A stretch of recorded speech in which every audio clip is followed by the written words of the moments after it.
Important update about YouTube playlists. Hey everyone. We've received many messages asking why our YouTube playlists aren't showing up.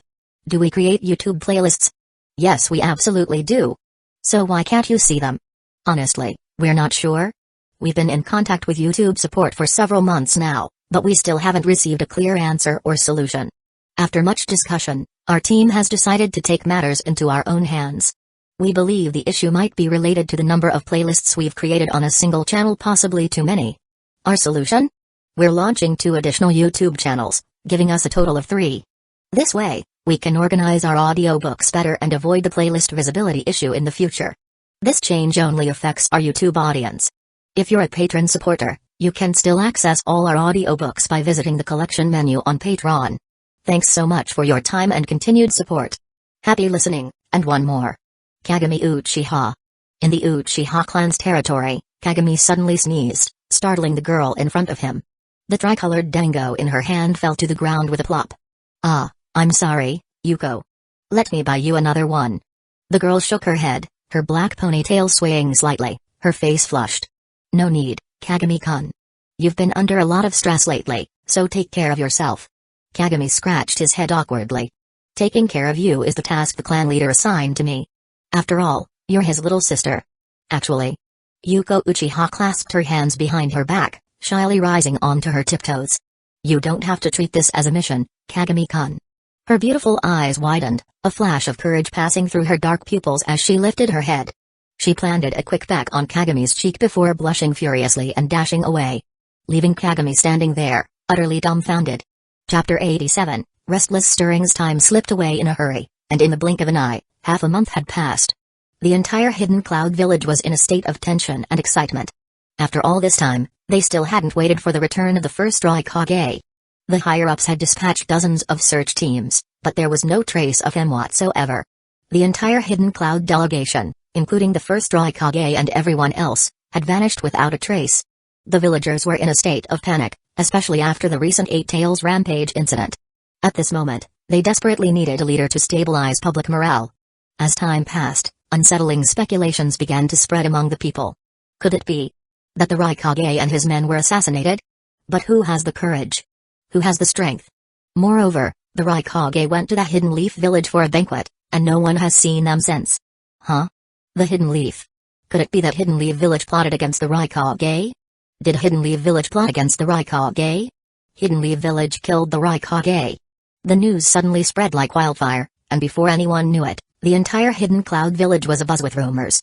The representatives were outraged, jointly submitting a petition, determined to demand justice from the Hidden Leaf.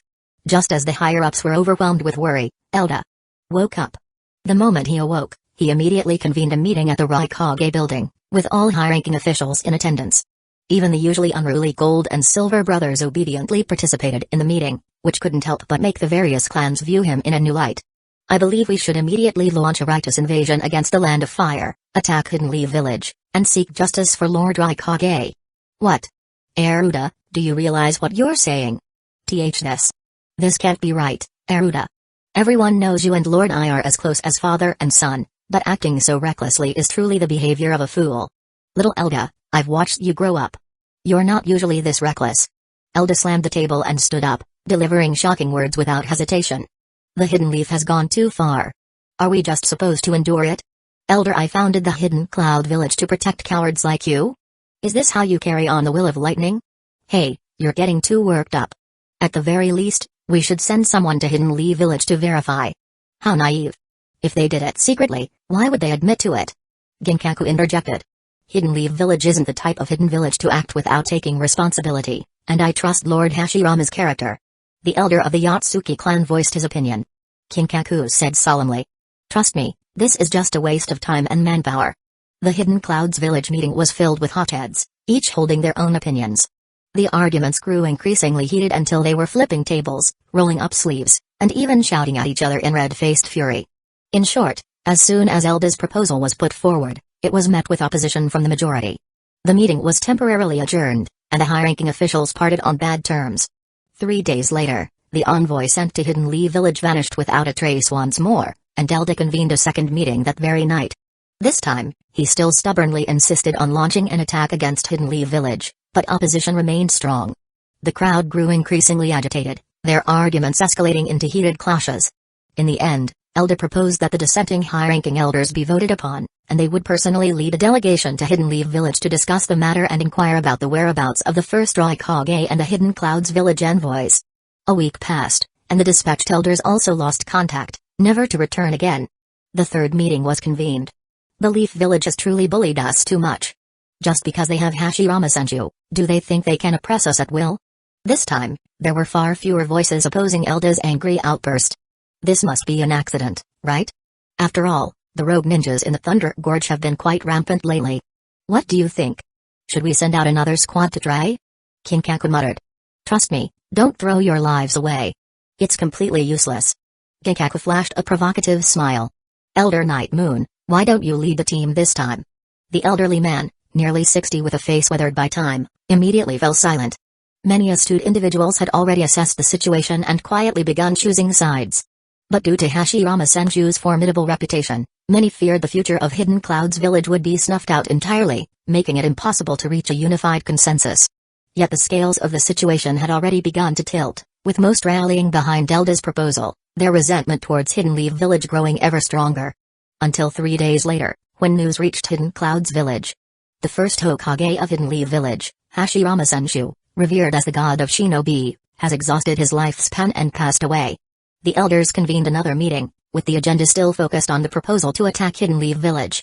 This time, no dissenting voices could be heard, only a few wise elders remained hesitant.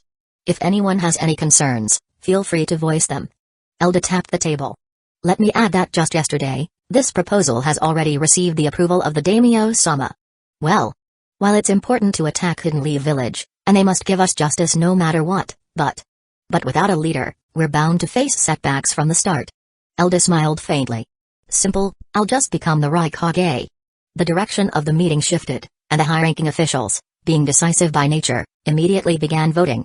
Surprisingly, the Gold and Silver brothers, who held a significant portion of the votes, also agreed to Elda becoming the second Raikage. Without any surprises, Elda was officially elected as the second Raikage by unanimous vote, issuing a proclamation to mobilize troops and wage war against Hidden Leaf Village. The news sent shockwaves through the populace, stirring up a frenzy of emotions. In an unnoticed izakaya, Kamiane sipped tea in a private room on the second floor, gazing at the bustling streets outside the window with a faint smile playing on his lips. By doing this, you've declared war. Hikari rested her chin on her hand as she sat across from him, her long sleeve slipping down to reveal a slender, snow-white arm. War was inevitable. Kamiane said calmly. I merely nudged the timeline a little. Besides. He took a small sip of tea. We've already had Elda issue an order forbidding harm to civilians. This is a war solely targeting the shinobi. Hikari just looked at him, her almond-shaped eyes glistening, gazing for a long while. What's wrong? Is there something on my face? Kamiane noticed her gaze. Sometimes I wonder, what exactly are you scheming? Is it really just to obtain the same power as Lord Madara? Hikari's voice was cool and clear, like an orchid in a secluded valley. Kamiane smiled. Since you know nothing, how dare you help me? Aren't you afraid I might sell you out? TCH. Hikari pouted and muttered under her breath. You wouldn't dare. Kamiane smiled without answering and turned to look out the window. According to his plan, one day in the future, he would not only obtain the eternal Mangekyo Sharingan fused with Hashirama's cells, but even Hikari could gain the power of Hashirama's cells. Over the years, Hikari's eyesight had been gradually deteriorating. Fortunately, life in the base was peaceful, and there was no need to use the power of the Mangekyo Sharingan. Hikari no longer has any blood relatives left in this world. The only way to protect these Mangekyo Sharingan eyes is to obtain the power of Hashirama's cells. But in Kamiane's view, Lord Madara's method of transplanting Hashirama's flesh was far too brutal. That level of excruciating pain is not something an ordinary person could endure. Moreover, Hikari is just a girl. Apart from that, there is a gentler method. Directly transplanting the flesh and blood of a white Zetsu. The so-called white Zetsu are actually products of the demonic statue of the outer path. Their true forms are humans who were sealed inside the divine tree thousands of years ago by Kaguya Otsutsuki through the infinite Tsukuyomi, and their bodies contain dense divine tree energy. By a twist of fate, some white Zetsu were further modified by Madara to incorporate Hashirama's cells, enhancing the Yang-style chakra within them. In the original timeline, Obito Uchiha transplanted the flesh of these special white Zetsu, which ensured the recoverability of his ocular powers. The pain brought by the fusion of Hashirama cells had been completely absorbed by the white Zetsu. Moreover, since white Zetsu inherently contained the genes of countless humans, its flesh exhibited remarkable adaptability. Under its mediation, the transplantation process was virtually painless, with not even the most basic immune rejection occurring. With the support of the self-healing factors from Yang-style chakra, Obito could continuously repair his optic nerves, partially mitigating the blindness effect of the Mangekyo Sharingan. But this would require waiting until Madara awakens the Rinnegan to summon the Jido statue from the moon. By the time that happens, even Hikari could become a grandmother. Therefore, Kamien's current plans are all the more urgent. Chapter 88, The First Great Ninja War, Year 13 of Hidden Leaf Village, December. The Hidden Cloud Village, due to the disappearance of the first Raikage and the successive annihilation of their envoys, mobilized a large number of ninjas to invade the Land of Fire, uprooting Hidden Leaf Village's outposts and bases along the way with overwhelming force and lightning speed. Among them, the vanguard led by King Kaku was unstoppable. The combination of the Bashozen fan and the power of the tail beasts unleashed devastation akin to natural disasters, dominating the battlefield and leaving no one able to stand against them. When the news reached Hidden Leaf Village, it immediately sparked public outrage. The second Hokage, Tobi Ramasenju, promptly summoned the village's high-ranking officials to convene a war council. The peace negotiation policy proposed by a small minority was vetoed by Tobi Rama with a single vote. With the volatile situation, the entire shinobi world is watching. If we negotiate peace now, it would be no different from showing weakness to a formidable enemy. In this world where the strong prey on the weak, no one will reason with the powerless. Showing weakness to the enemy will quickly invite collective attacks. The best approach is to retaliate in kind and suppress them with overwhelming force. 2 days later, Hidden Leaf Village declared war on Hidden Clouds Village with a strong stance, dispatching an elite ninja force led by Kagami Uchiha to counterattack the Hidden Cloud Village. The main forces of both sides clashed at the northern border of the Land of Fire, engaging in a fierce battle. Kagami Uchiha single-handedly held off King Kaku and his Hidden Clouds Village ninja troops, with both sides suffering casualties as the conflict escalated. Midway through the same month, Hidden Stones Village and Hidden Mist Village inexplicably erupted into battle. The two villages, long-standing rivals with deep-seated grudges, were like powder kegs ready to explode at the slightest spark. The Stone and Mist shinobi sent troops to attack each other, and the intensity of their battles even surpassed that between the leaf and the cloud. The Land of Wind, with its sparse population, barren land, and weak economy, was not drawn into the war. Instead, it closed its doors and isolated itself, focusing solely on its own well-being. During this period, the second Kazekage, Shaman, rose to power. While remaining vigilant against other shinobi villages, he devoted more energy to the development of the Sen village. With the departure of the first Hokage, Hashirama Senshu, the agreement among the 5 great nations instantly collapsed. The new era's balance of power, which had maintained peace for the first dozen or so years of this new age, was utterly destroyed. The first great ninja war had officially begun. Northern Land of Fire, the front line between Hidden Leaf Village and Hidden Clouds Village. King Kaku leaped high into the air, swinging his Bashozen fiercely, unleashing a hurricane engulfed in endless wildfire flames that suddenly swept across the battlefield. Water style, water wall. 3 Hidden Leaf Village ninja joined forces to perform a water-style jutsu, the surging currents converging into a water wall dozens of meters wide and tall, blocking the path ahead of the team. Sizzle, sizzle, sizzle. Fire and water clashed, instantly generating massive amounts of steam. But the enemy's flames were too fast and too fierce. After only a brief standoff, the white mist was torn apart by dragon-like flames, the crimson glow illuminating the horrified faces of the Hidden Leaf Village shinobi. At that moment, a figure spread their arms wide, like a bird spreading its wings, standing in front of everyone. Lord Kagami. It's Lord Kagami. Facing the surging flames, Kagami showed no fear, for he had awakened his kaleidoscope-like Mangekyo Sharingan. Garuda. The flames seemed to find an outlet in an instant, surging madly into Kagami's body, swirling like a whirlwind. In less than 2 seconds, that massive amount of fire was completely devoured by him. Kagami took a step forward, and the ground instantly split open with enormous fissures. A tremendous surge of heat followed the cracks into the earth, detonating immediately and blasting a squad of cloud ninjas dozens of meters away into pieces. Before the Hidden Leaf Village forces could even cheer, Kagami suddenly dodged backward as a streak of silver light descended like a diving fish. The heavy blade plunged into the earth, followed by the appearance of a silver-haired figure with twin horns. Brat, you actually noticed my sneak attack? Ginkaku curled his lips into a chilling grin as dark red-tailed beast chakra instantly enveloped his body, followed by a clawed strike aimed straight at Kagami's chest. That bizarre suction force emerged once more, leaving Ginkaku feeling utterly drained. His originally powerfully claw strike turned into a feeble attack, more akin to a lover's gentle caress. Kagami seized his wrist in one fluid motion and kicked him square inches the chest, unleashing a force as mighty as roaring mountains and surging seas. The impact sent Ginkaku flying far away, while the seven-star sword was blasted off by the shockwave, embedding itself deep into the distant stone wall. Huff huff Kagami panted heavily, fine blood vessels bursting in his left eye, the waves of sharp pain forcing him to cover it with his hand. In the distance, the rolling dust settled as the Kinkaku brothers stepped forward together. "Hey, that Uchiha brat, where's the second Hokage?" Ginkaku shouted noisily. Kagami declared loudly. "Dealing with small fry like you doesn't require the Hokage's intervention. I alone am enough." "Hey, such arrogance. Whether we're small fry or not, you'll find out soon enough." Kinkaku's gaze turned fierce. Ginkaku clenched his fists, his entire body crackling with the sound of popping bones. "Seriously? The big shot won't step up to the front lines, leaving the small fry to take the fall? The second Hokage is nothing special after all." As if by prior agreement, they both entered a semi-tailed beast transformation, turning into two dark red beasts that lunged forward like streaks of crimson light. Wind style, wind-killing formation. Kagami swiftly turned and formed hand seals, using the wind technique to push the Hidden Lee village shinobi behind him away, just as two sharp claws slammed into his back the next instant. Boom. The ground instantly shattered as blood streamed from Kagami's left eye, countless afterimages rippling across his body. Each afterimage absorbed a massive amount of kinetic energy before merging back into one. With a glint of golden light, a colossal golden skeleton emerged from the ground, throwing a punch that sent the Kinkaku brothers flying. "Go!" Kagami shouted lightly as Suzunu's skeletal hand spread open, three massive magatama transforming into blinding golden light that shot forth. The two brothers exchanged a punch midair, using the force to dodge the magatama. The golden light vanished deep into the forest, felling trees like harvested wheat. Kagami immediately dispelled his Suzuno.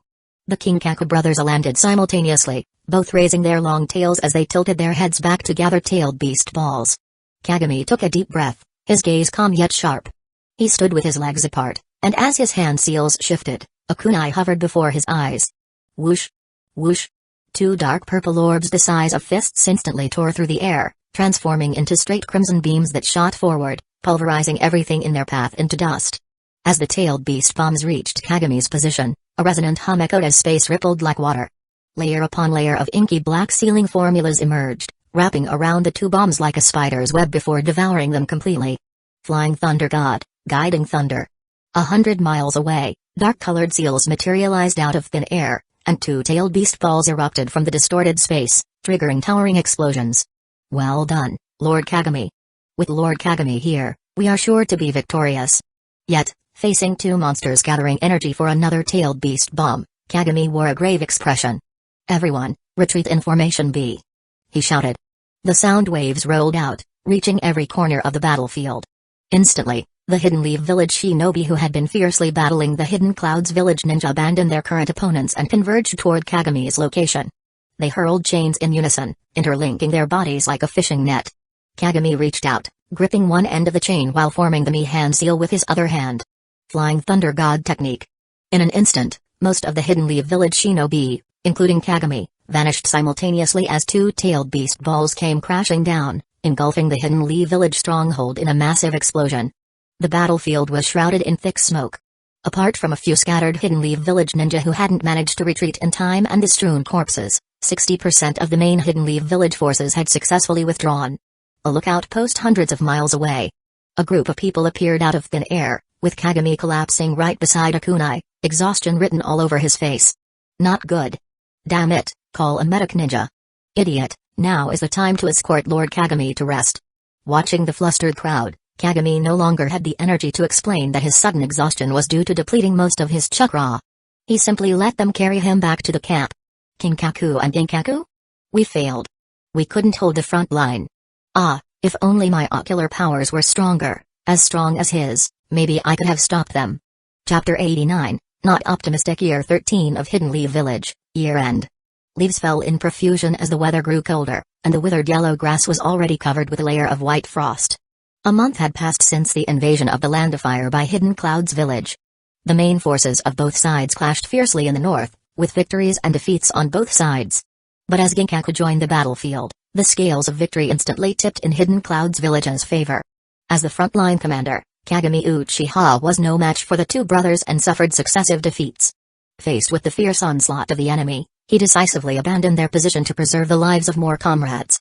After several battles, Hidden Leaf Village's casualties were not severe, but the price was.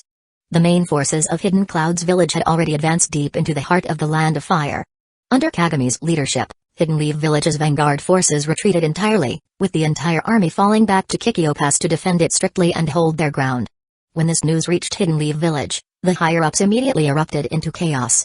Many people were condemning Kagami Uchiha, believing he was the root cause of the frequent defeats. As a commander, he grew increasingly timid in battle, lacking even the resolve to sacrifice himself. How could he possibly hold the front lines? After the meeting, the clans that had criticized Kagami were dispatched by Tobirama to the front lines as the main reinforcements for the Kikyo-yama battlefront. The Tobirama of the past would have joined the ranks of those reprimanding Kagami Uchiha. But he suddenly recalled the words Hashirama had spoken to him before his death, and his perspective shifted. The Hidden Leaf Village is never just a place. It's the people who make it truly the leaf. This couldn't help but make him acknowledge his disciple a little more. Kagami, you are the true inheritor of your brother's will. Tobirama gazed out the window, sighing with furrowed brows. Kagami had a very peculiar habit. After every mission, he would meticulously compile detailed notes of the mission specifics to analyze intelligence and review his own shortcomings in combat. No matter how minor the detail, if it caught his attention, it would be thoroughly recorded in his reports. At this moment, the thick stack of papers on the Hokage's desk was the compiled report from Kagami, accumulated over a dozen battles, both major and minor. Clearly, Tobirama had read it over and over again several times. Insufficient ocular power? His brows furrowed tightly, unable to suppress a tinge of worry. According to Kagami's description, the Mangekyo Sharingan is a path to blindness. While its ocular techniques are powerful, the ocular power itself is non-recoverable. So-called ocular power refers to the strength of the eyes, a form of yin-style chakra purely composed of mental energy from the brain, fused with a portion of physical energy, manifesting as an external force. After awakening the Mangekyo Sharingan, Kagami's mental energy underwent a qualitative transformation, causing the yin-style chakra within his body to rise accordingly. This is also the reason he advanced to the level of a Kage-tier shinobi. The report from Kagami clearly states that every time he activates his ocular technique, his spiritual energy surges dramatically, and his yin-style chakra grows increasingly stronger. However, this energy has already surpassed certain limits, and once it reaches a critical threshold, it begins to corrode his body. This yin-style energy gradually accumulates in the mind, starting with the destruction of the optic nerves, then progressively eroding the physical body, causing irreversible damage. The external manifestations include deteriorating vision, the gradual collapse of the optic nerves, and every cell in the body feeling as if pierced by needles. Of course, compared to the devastation of the soul, external wounds are utterly insignificant. Kagami confessed that every time he unleashes his pupil technique, an uncontrollable urge to destroy fills his heart, driving him nearly mad. Only by releasing this power can his spirit find satisfaction, but after the satisfaction comes a prolonged emptiness, compelling him to unleash even greater power to fill this maddening restlessness. This cycle repeats endlessly, the price being his increasingly blurred vision day by day. Every battle with the Kinkaku brothers was a fight for his life, and his eyesight had deteriorated significantly. Unable to distinguish genders beyond 200 meters, or tell humans from animals past 500 meters. Kagami once mentioned that the reason Kamiya Uchiha was so fixated on his Mangekyo Sharingan was because only by transplanting the eyes of a blood relative with matching chakra could one awaken the eternal Mangekyo Sharingan. This not only allows the fusion of another person's ocular power but also eliminates the adverse effects on the caster's body. The yin-style chakra will no longer damage the optic nerves, completely preventing the side effects of deteriorating vision and blindness. If that's the case. Tobirama murmured worriedly, his expression dark and somber. The mirror is a rare combat force on the front lines, the only combat force at that. Moreover, the Raikage of Hidden Cloud's village has yet to make a move. Once the opponent personally enters the fray, what can this Hokage possibly accomplish? If one day, Kagami truly reaches his limit, his eyes completely destroyed, what then should he do? Within the village, the only ones who could be considered Kage-level combatants are Kagami and Hyuga Haruka. As the head of the Hyuga main family, Hyuga Haruka's personality and methods are more suited for defense, making it a wise choice for him to remain in Hidden Leaf Village to guard the stronghold. In other words, Hidden Leaf Village's current peace is maintained only by Kagami's bloody battles on the front lines. For some reason, Hashirama's voice and smiling face drifted through my mind. Perhaps entrusting the future to these children is the right decision after all.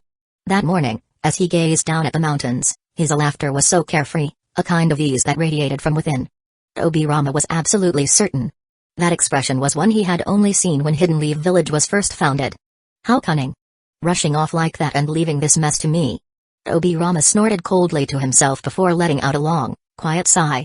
To maintain the power of the mirror, one must preserve his eyes.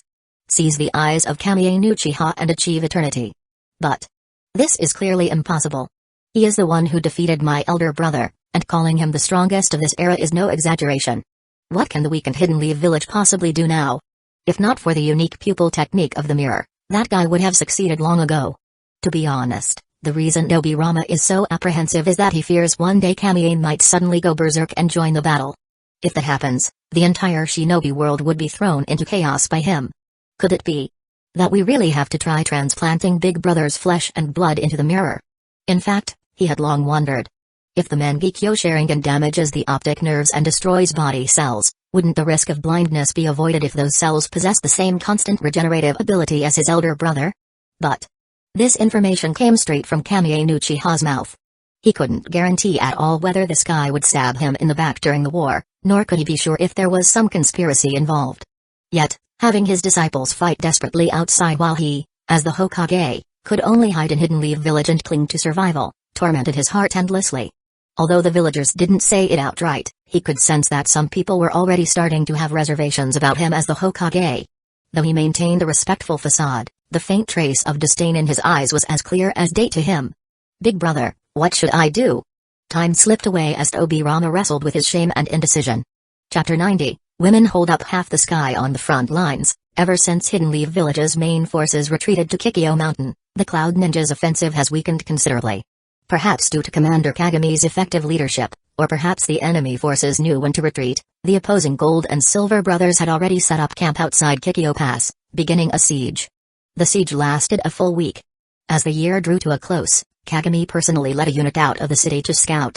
After careful reconnaissance, they discovered the enemy had blocked all possible routes forward. This means that all of Hidden Leaf Village's positions north of Kikyo Pass have fallen. Kagami frowned in deep thought. The tactic of dividing forces to flank and retake positions was no longer feasible. The only way to reclaim the heartland now was a desperate breakthrough. Hiruzen, you and Denzo should return to the front lines first. What? Hiruzen Sarutobi frowned in confusion. What are you trying to do? Just 2 days ago, a team led by Hiruzen, disciples of the second Hokage, rushed to reinforce the battlefield, with all orders coming from their commander, Kagami. At first, some of them were unconvinced. They were all classmates. Why should Kagami Uchiha be the one to take charge alone? But when they witnessed the overwhelming power of the Gold and Silver brothers, as well as the terrifying combat prowess Kagami unleashed, they all obediently shut their mouths. The enemy has us surrounded but isn't attacking. There must be a scheme. With dangers lurking everywhere outside, using the Flying Thunder God to teleport back is the wisest move. Denzo spoke with a sinister tone, his words dripping with undisguised malice. Kagami, could it be that you're not capable enough to transport all of us? Address me as commander. Kagami shot him a glance. As shinobi, we must be prepared to die. Besides, I never asked you to charge into battle. Given your elite Jonin abilities, if you can't even make it back to base, you'd truly be letting down all the years of our teacher's training. Kagami, what we're worried about is, what are you planning to do?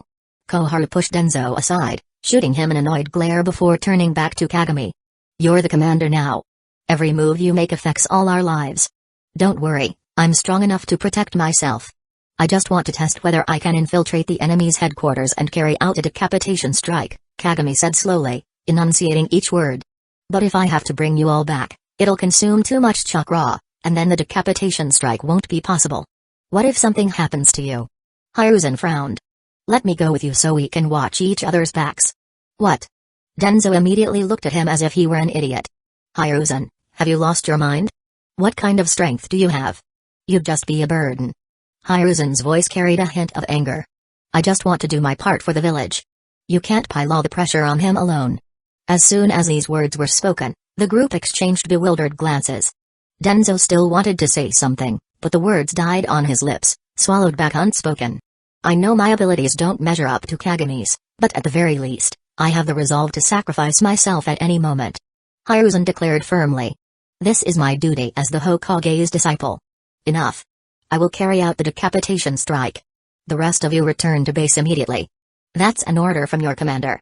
Kagami's voice lowered with a stern command, and as he channeled his chakra, his aura abruptly shifted, instantly dousing the team's emotions like a cold splash of water. Then, he turned to Hiruzen, his tone softening. Don't worry.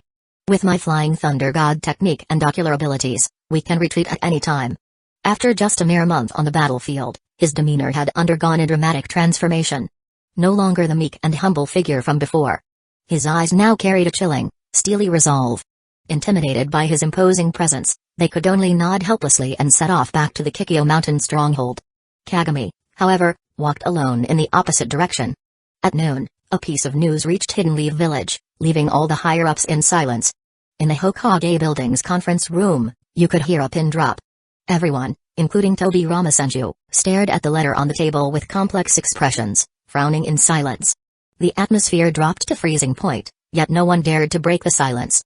As time ticked by, the Hidden Leaf Village higher-ups slowly sank deeper into the unbearable quagmire. The message read, the Cloud Ninjas' surprise attack force invaded the Land of Fire by sea route, capturing the eastern border in just half a day. Commanding this unit was none other than the newly appointed second Raikage of Hidden Clouds Village. So, Tobirama spoke, his voice suddenly hoarse, making a final plea. Send Hyuga Haruka. What do you all think? Well. The elder of the Shimura clan raised his hand, looking troubled. The Hyuga clan leader's strength is indeed a match for the second Raikage of Hidden Clouds Village, but if he leaves, who else can defend the village? What if the enemy launches a surprise attack? We'd be doomed. The leader of the Aburame clan adjusted his sunglasses and added. Tobirama silently clenched his fist, his knuckles turning as pale as his bloodless face. Faced with the sighs and groans of his colleagues, he took several deep breaths, as if steeling himself, his gaze shifting several times before he finally made up his mind. I'm sorry, if only I... Bang. The door was pushed open, like breaking the clay seal of a pottery jar, letting in a cool breeze. Tobirama abruptly looked up, his gaze joining everyone else's as they turned toward the entrance. Uzumaki Mido stood at the doorway with a sword at her hip, sunlight refracting dazzlingly off her armor. She swept her eyes over the assembled high-ranking officials in the meeting room before striding in with an air of effortless grace. The current matriarch of Hidden Leaf Village still carried herself with grace and poise, yet she had shed her usual loose casual attire, now clad in a fully armored crimson-layered battle dress. Her vibrant, waterfall-like red hair was tied into a practical high ponytail, while her faintly shadowed elongated eyes resembled scarlet blades. Leave the Cloud's surprise attack force, including the second Raikage and all other enemies, to me, she declared calmly, as if assigning a trivial task. This. As the widow of the first Hokage and the Seven Tails Jinchuriki, sending you alone to face the enemy would be highly inappropriate. Uzumaki Mido patiently waited for them to finish before standing beside Tobirama and stating. I understand everyone's concerns. But I too am part of Hidden Leaf Village. To me, this village isn't just my husband's life's work. It's the embodiment of generations longing for peace. I absolutely cannot allow it to be destroyed by war. Her voice rang with metallic determination despite her femininity.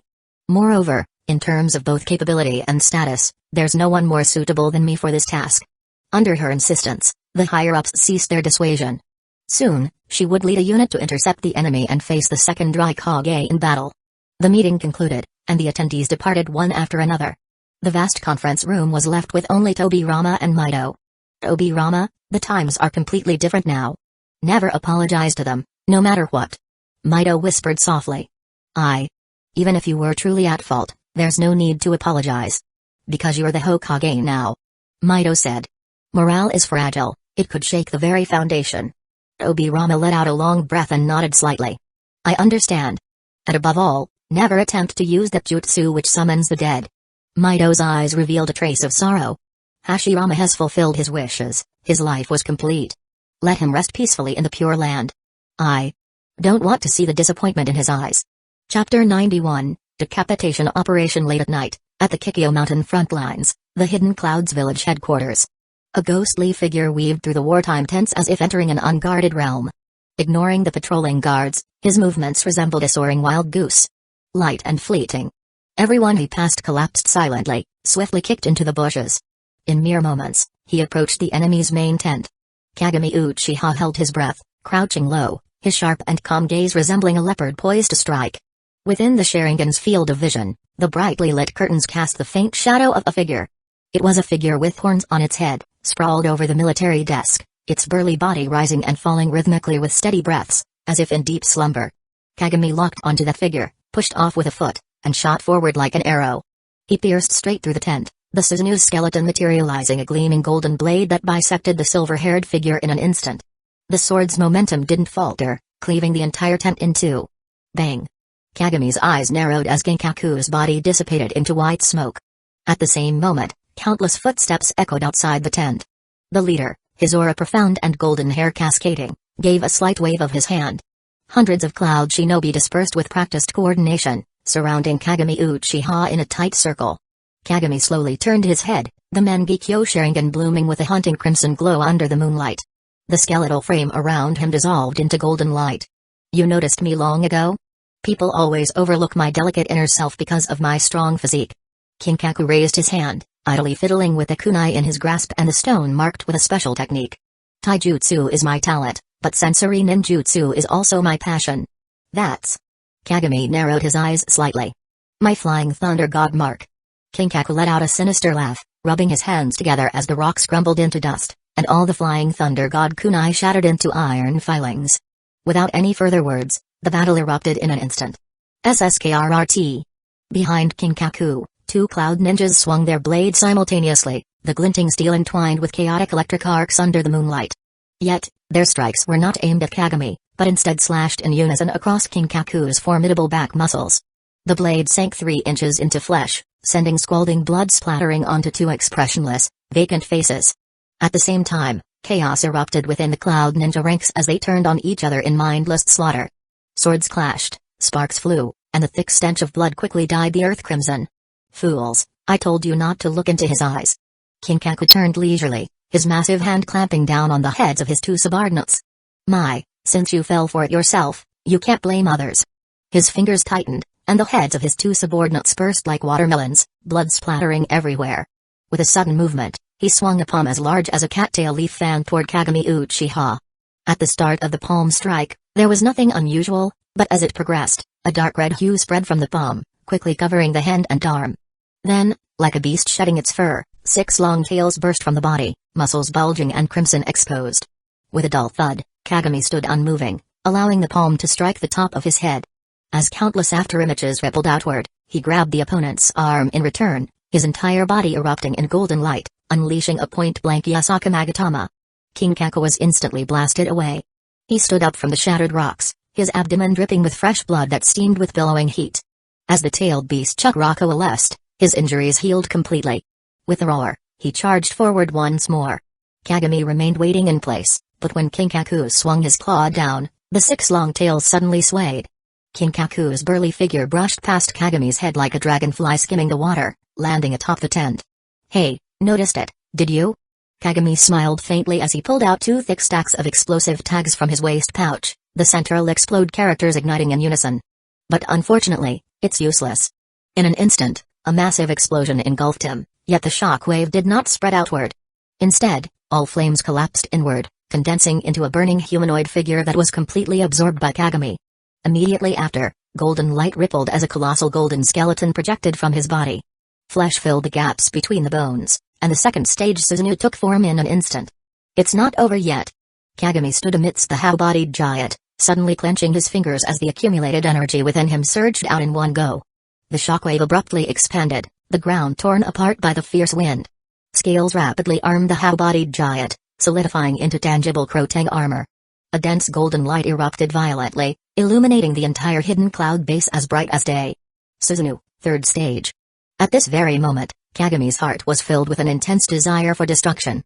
Unlike usual, he did not suppress it but instead followed his instincts, allowing it to rage unchecked within him. Golden streams of light converged as if devouring everything in their path, the faint outline of a long-handled weapon flickering in and out of view, shrouded in a mist-like haze. It was a slender kusa origama, its blade razor-sharp, wielded in both hands by the Suzunu. "Divine artifact, Dark Fang of Yami." Suzunu roared and swung its scythe in a sweeping arc, severing everything in its path. Piles of cloud shinobi were torn apart by the golden shockwave, blood mist spraying everywhere. The colossal entity rampaged through the crowd, with none able to withstand even a single strike. Like a golden, gleaming god of death, it swung its scythe, reaping the lives of countless insignificant ants. Soon, Kagami regained his fleeting rationality. What had just happened was merely a rampage of indiscriminate attacks. He hadn't forgotten the mission at hand. Destroying the enemy base was secondary, the top priority remained the decapitation strike. But when he finally caught sight of Kinkaku's figure, he was suddenly dumbfounded. That dark red figure was now clad in armor like exoskeleton, its tailed beast chakra erupting without restraint. A pitch-black tailed beast ball, compressed to its limit, tore through the air as it shot toward a certain direction. A streak of red light traversed 1,000 meters in an instant, piercing through layers of sonic booms before detonating and igniting a distant mountain. Not good. Kagami's pupils dilated, veins bulging with alarm. That direction is Kikyo Mountain. Kinkaku did not cease his chakra eruption, the red and blue hues condensed in the air as a second tailed beast ball gathered in his mouth, then shot forth with a piercing howl. Kagami could no longer afford to focus on the enemy before him. At this moment, his Susanoo wielded a scythe. One swing toward Kinkaku would sever his head clean off. But he would also miss the chance to block the tailed beast ball, leaving his comrades at Kikyo Pass with no remains to bury. He made his decision almost instantly. The Susanoo dissipated inch by inch, and he vanished from the spot, reappearing before the front lines outside Kikyo Pass. Flying Thunder God, guiding thunder. He struggled to deflect the successive tailed beast balls until exhaustion overtook him, and he slowly collapsed backward. Fortunately, the first tailed beast ball didn't directly hit the Hidden Leaf village headquarters, avoiding heavy casualties. But by sheer coincidence, it obliterated the supply depot, reducing countless provisions and equipment to ashes. Amidst the clamor in his ears, the last thing he saw before closing his eyes were the figures of Hiruzen and Hamura hastily lifting him up, Koharu's anxious expression, and Denzo, clutching his bleeding head with a look of furious frustration. How wonderful, everyone is still alive. Above the night sky, a young man clad in black stood with his hands behind his back, treading upon rippling waves. His clear, bright eyes gazed distantly at Kikyo Mountain, as if a deity surveying the earth below. His gaze finally settled upon Kagami Uchiha, a faint smile gracing his finely carved lips before he turned and vanished, blending seamlessly into the darkness of the night. Chapter 92, Uzumaki Maito vs. the Second Raikage Land of Fire, Eastern Front. Under the leadership of Uzumaki Maito, the Hidden Leaf village forces reached the battlefield in less than half a day, running headlong into the Hidden Clouds village surprise attack unit that had been capturing cities and territories along the way. Tensions ran high between the two sides, and fierce combat erupted the moment they met. ZZT. ZZT. The second Raikage, his entire body crackling with lightning, stood out conspicuously among the crowd as he charged alone into the Hidden Leaf village ranks, rampaging like a human-shaped bulldozer. Earth-style wall. The three Jonin quickly formed hand seals and jointly erected a tall, thick earthen wall, but it couldn't stop the Raikage's advance in the slightest. Instead of retreating, he accelerated and smashed straight through the barrier with sheer force. After ascending to become the second Raikage, he inherited the title of the first Raikage, henceforth changing his name to uphold the Raikage's conviction. Ugh! His two thick, brawny arms seemed cast from bronze, instantly snapping the necks of two Jonin in a single encounter, as the pungent scent of blood wafted through the wind. His footsteps halted abruptly, plowing deep furrows into the ground before he pivoted and charged toward the last Earth-style ninja. Water-style, water wave jutsu. Earth-style, earth flow river. Allied forces arrived just in time from the flank and rear, temporarily saving the ninja's life. The water, as vast as a pond, merged with a surging mud flow, creating a fiercely rushing quagmire across a 100-meter radius of flat ground, which also hindered the Raikage's speed. Earth-style, heaven-splitting pot lid. The Jonin roared, his potential unleashed in this critical moment as he slammed both hands onto the ground. The second Raikage slightly raised his head as a massive shadow loomed over him from above. The next second, a colossal earthen lid dozens of meters in diameter crashed down from the sky, accompanied by a deafening roar, splattering mud and water everywhere. Did we get him? Are you an idiot? That's the Raikage, scatter now. Just as expected, a tremendous impact sound erupted from the pot lid adorned with a blue-faced, fanged demon. In less than 3 seconds, cracks spread across its surface before a thunderous boom. The Raikage burst through the top cover, and a lightning-wreathed kunai instantly pierced the earth-style ninja's skull. Righteous thunder, raging thunder axe. The Raikage raised his right leg high like a falling great axe, cleaving toward another group of reinforcements, slicing through the air with a piercing shriek. The others couldn't dodge in time. Their attention had been diverted by the kunai. The Raikage's speed was simply too fast. Under the overwhelming pressure, They could only watch helplessly as he closed in on them. Water style, water dragon jutsu. With a resounding dragon's roar, a massive water dragon surged from the side, forcefully pushing back the Raikage's unstoppable descending attack by 3 feet, creating space for everyone to evade. Boom. The ground shattered, but no one was injured. Several jonin who had narrowly escaped death turned around, casting grateful glances at a youth of about 17 or 18 years old. "We're saved, Kasuke. Nice one." The Raikage slowly turned his head, locking eyes with the boy. "It seems you're the target that needs to be eliminated first." As chakra erupted abruptly, the lightning around him grew even more intense. The high-voltage electricity activated every cell in his body, propelling his speed to a terrifying level. The young Marubushi Kasuke barely had time to blink before a burly figure charged at him, a horizontal hand strike tearing through the air. Lightning blade, horizontal slash. Not good.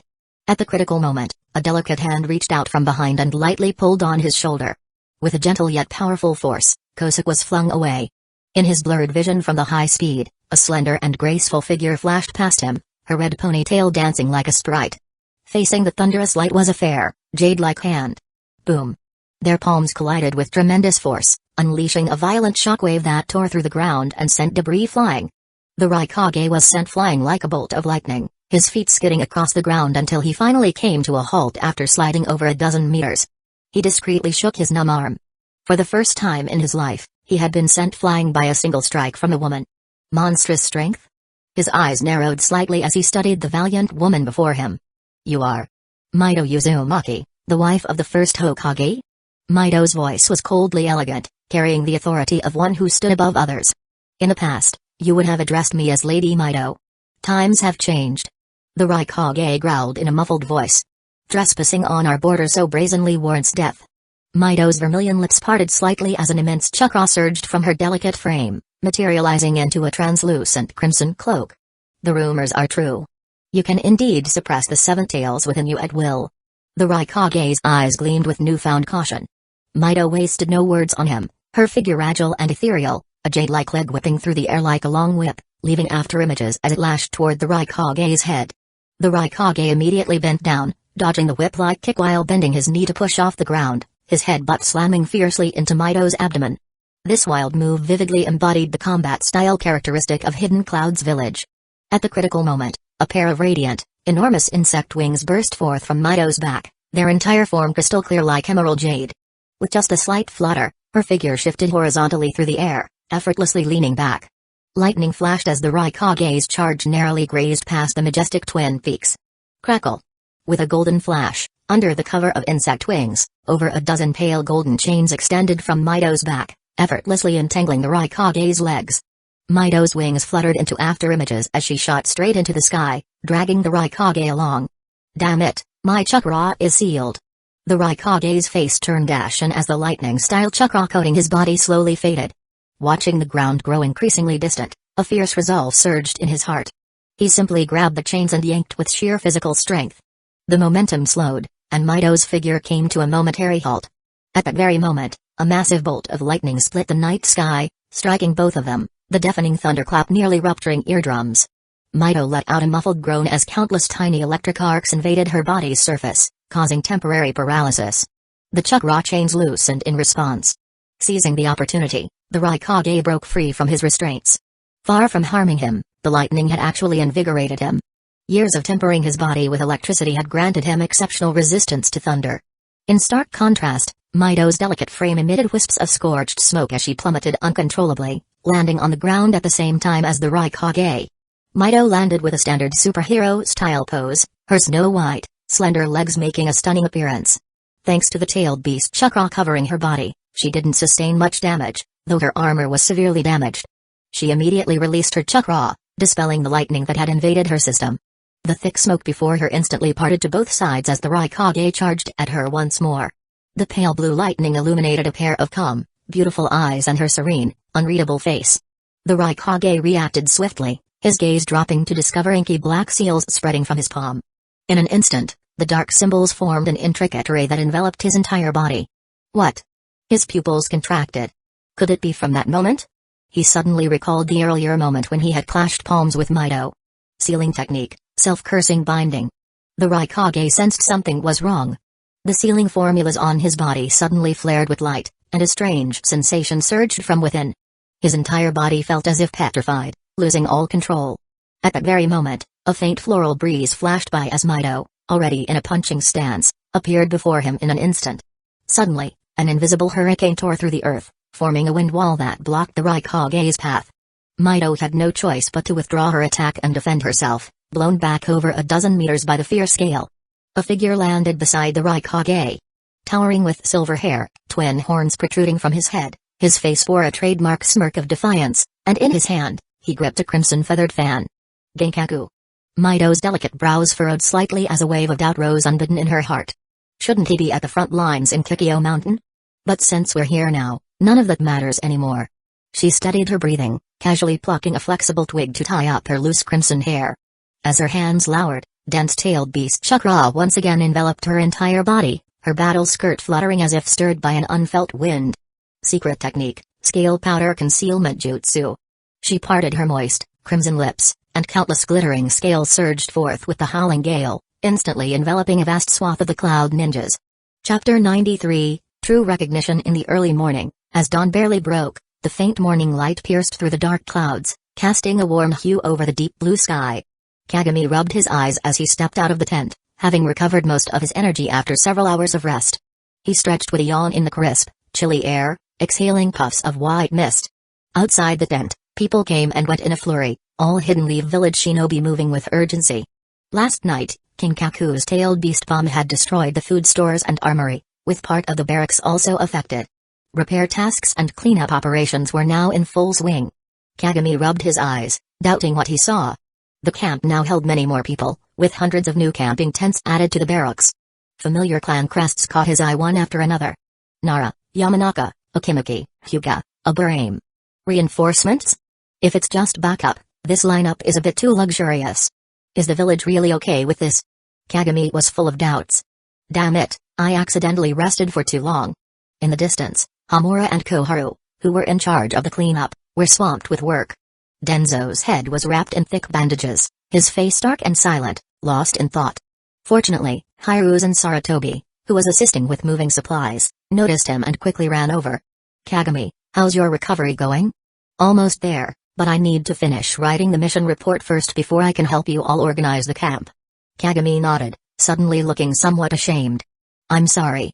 Last night, I could have taken the chance to kill King Kaku, but I hesitated. Don't blame yourself. You gave up the decapitation strike for the sake of everyone in the camp. We all understand. Hiruzen's expression shifted slightly as he pressed further. Any unusual movements from the Cloud Ninja? Overall, nothing much has changed, except... Kagami frowned deeply. Genkaku seems to have disappeared. Normally, when those two brothers join forces, I wouldn't stand a chance against them. But for some reason, Genkaku never made a move last night. Is there another scheme at play? Or is this just a smokescreen?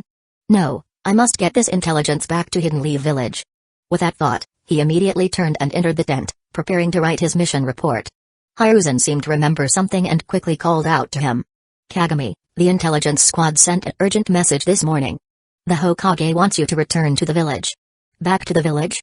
Kagami was slightly taken aback, but quickly pieced together the sequence of events.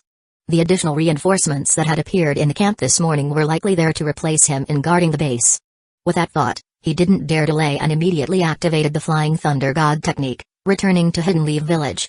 In front of the Hokage building, beside the stone lions at the entrance, Kagami Uchiha appeared out of thin air and hurriedly entered the Hokage's office. You're back. Obirama Senju turned slowly, looking noticeably older after just a few days apart. Kagami nodded. Sensei, the front lines are in dire straits. To summon me back during such critical times. Has something happened in the village? Obirama let out a light sigh and recounted everything that had transpired in the meeting room the previous day in full detail. Only then did Kagami realize that the reason he hadn't seen Genkaku last night was because the latter had been secretly transferred to another front. Traveling by sea with Hidden Cloud's village's surprise attack force to invade the Land of Fire. Moreover, the second Raikage was also part of this unit. Just as the Hidden Leaf Village forces were at their lowest, Lady Mido stepped forward. Shedding her loose everyday attire, she tied up her hair, donned a helmet, and armored herself for battle. Leading the troops as the Seven Tails Jinchuriki, she displayed the true demeanor of a heroine. According to Obirama's account, On the eastern battlefield, she leveraged the Seven Tails' unique aerial dominance to single-handedly hold off 2 enemy surprise attack units. With the special abilities of the Seven Tails Jinchuriki, her scale powder stealth technique proved highly effective on the battlefield, blinding entire groups of enemies. Combined with aerial tailed beast bomb strikes, she inflicted significant damage on the opposing forces. They beat the second Raikage into cursing and swearing, and forced Ginkaku to cower underground, not daring to show his face. Her heroic figure also boosted morale. The Hidden Leaf Village ninja fought valiantly, not only halting the advance of the Hidden Clouds Village surprise attack force but also pushing the front lines back, reclaiming some of their lost positions. Lady Mido truly lives up to being Lord Hashirama's wife. Such courage and resolve are beyond what us younger generation can compare to. Kagami couldn't help but sigh in admiration, his face unconsciously showing a look of deep respect. Then, teacher, you called me back too. Obirama paced over to stand before Kagami, who only then noticed how utterly exhausted he appeared. The sharp, decisive aura he once carried was gone, replaced instead by a faint, almost imperceptible air of weariness and age. Kagami, I must admit, you are my most outstanding disciple and the true inheritor of the Will of Fire. For the future of Hidden Leaf Village, are you prepared to make the ultimate sacrifice? Of course. Sensing the gravity in Obirama's tone, Kagami immediately pointed to the forehead protector on his head. From the day I first wore this, I've been ready to lay down my life at any moment. If one day you had to choose between the lives of your clan and the village, what would you choose? Obirama reached out, pressing his hand against the back of his head, forcing him to meet his gaze. Look into my eyes and give me your answer. Without any hesitation, Kagami replied. Clansmen are also comrades. The village I envision is a true family where there are no barriers between people, filled with peace. In my eyes, clansmen and comrades are no different. I will treat them equally. What if one day, you must choose between great power and your comrades? Obirama paused. Don't answer me right away. Remember, great power is also a prerequisite for protecting the village. Kagami smiled faintly, his expression serene. This has never been a choice. If the price of saving the village is giving up power, doesn't that precisely prove my power has protected the village? Obirama's expression froze for a moment. For some reason, the smile of the person before him bore an uncanny resemblance to his elder brother that day. So much so that for an instant, he even hallucinated Hashirama's face. Years of combat experience and instinct told him he wasn't under a Genjutsu. If that was the case, then Kagami truly was the inheritor of Hashirama's will, already possessing the potential of a Hokage. For a fleeting moment, his gaze was filled with complexity. After all these years since Hidden Leaf Village's founding, the first junior with such potential and ability actually comes from the Uchiha clan. With an inscrutable gaze, he asked the final question in a grave tone, if one day, you had to sacrifice the village's interests to save your comrades, what would you choose? Only with comrades can there be a village. Otherwise, Hidden Leaf Village would just be an empty shell full of schemes. This is absolutely not the peace I envision. Kagami responded immediately, voicing his innermost thoughts. I would choose to save my comrades without hesitation, and that's exactly what I've always done. Obirama took a deep breath and stepped back twice. To Kagami's astonishment, the second Hokage, a seasoned warrior with meticulous judgment, actually patted his shoulder with visible approval. Kagami, I now declare to you in my capacity as the second Hokage, should the day come when I am no longer here, you shall be the third Hokage of Hidden Leaf Village. Chapter 94, Obirama's Laboratory. Hidden Leaf Village, an unknown underground base. This is Tobirama Senju's personal research facility. Located in the heart of Hidden Leaf Village, the large-scale facility is surrounded by dense forests, ensuring both secrecy for research and convenience for developing ninjutsu or conducting various experiments. Kagami Uchiha followed Tobirama up the stairs, pushing through layers of hidden doors until they entered the empty laboratory, still reeling from the earlier shock. The teacher acknowledged me. He wants me to become Hokage. He was somewhat dazed, his mind replaying Tobirama's earnest expression and gratifying words on loop, mechanically following him into the laboratory. So much so that he completely overlooked the surroundings. Snap. Tobirama pulled down the switch, completing the circuit. Rows of bright yellow lights flickered on simultaneously, instantly illuminating the dim laboratory with stark clarity. Only then did Kagami snap out of his daze, instinctively surveying his surroundings. A strong sense of dissonance welled up in his heart.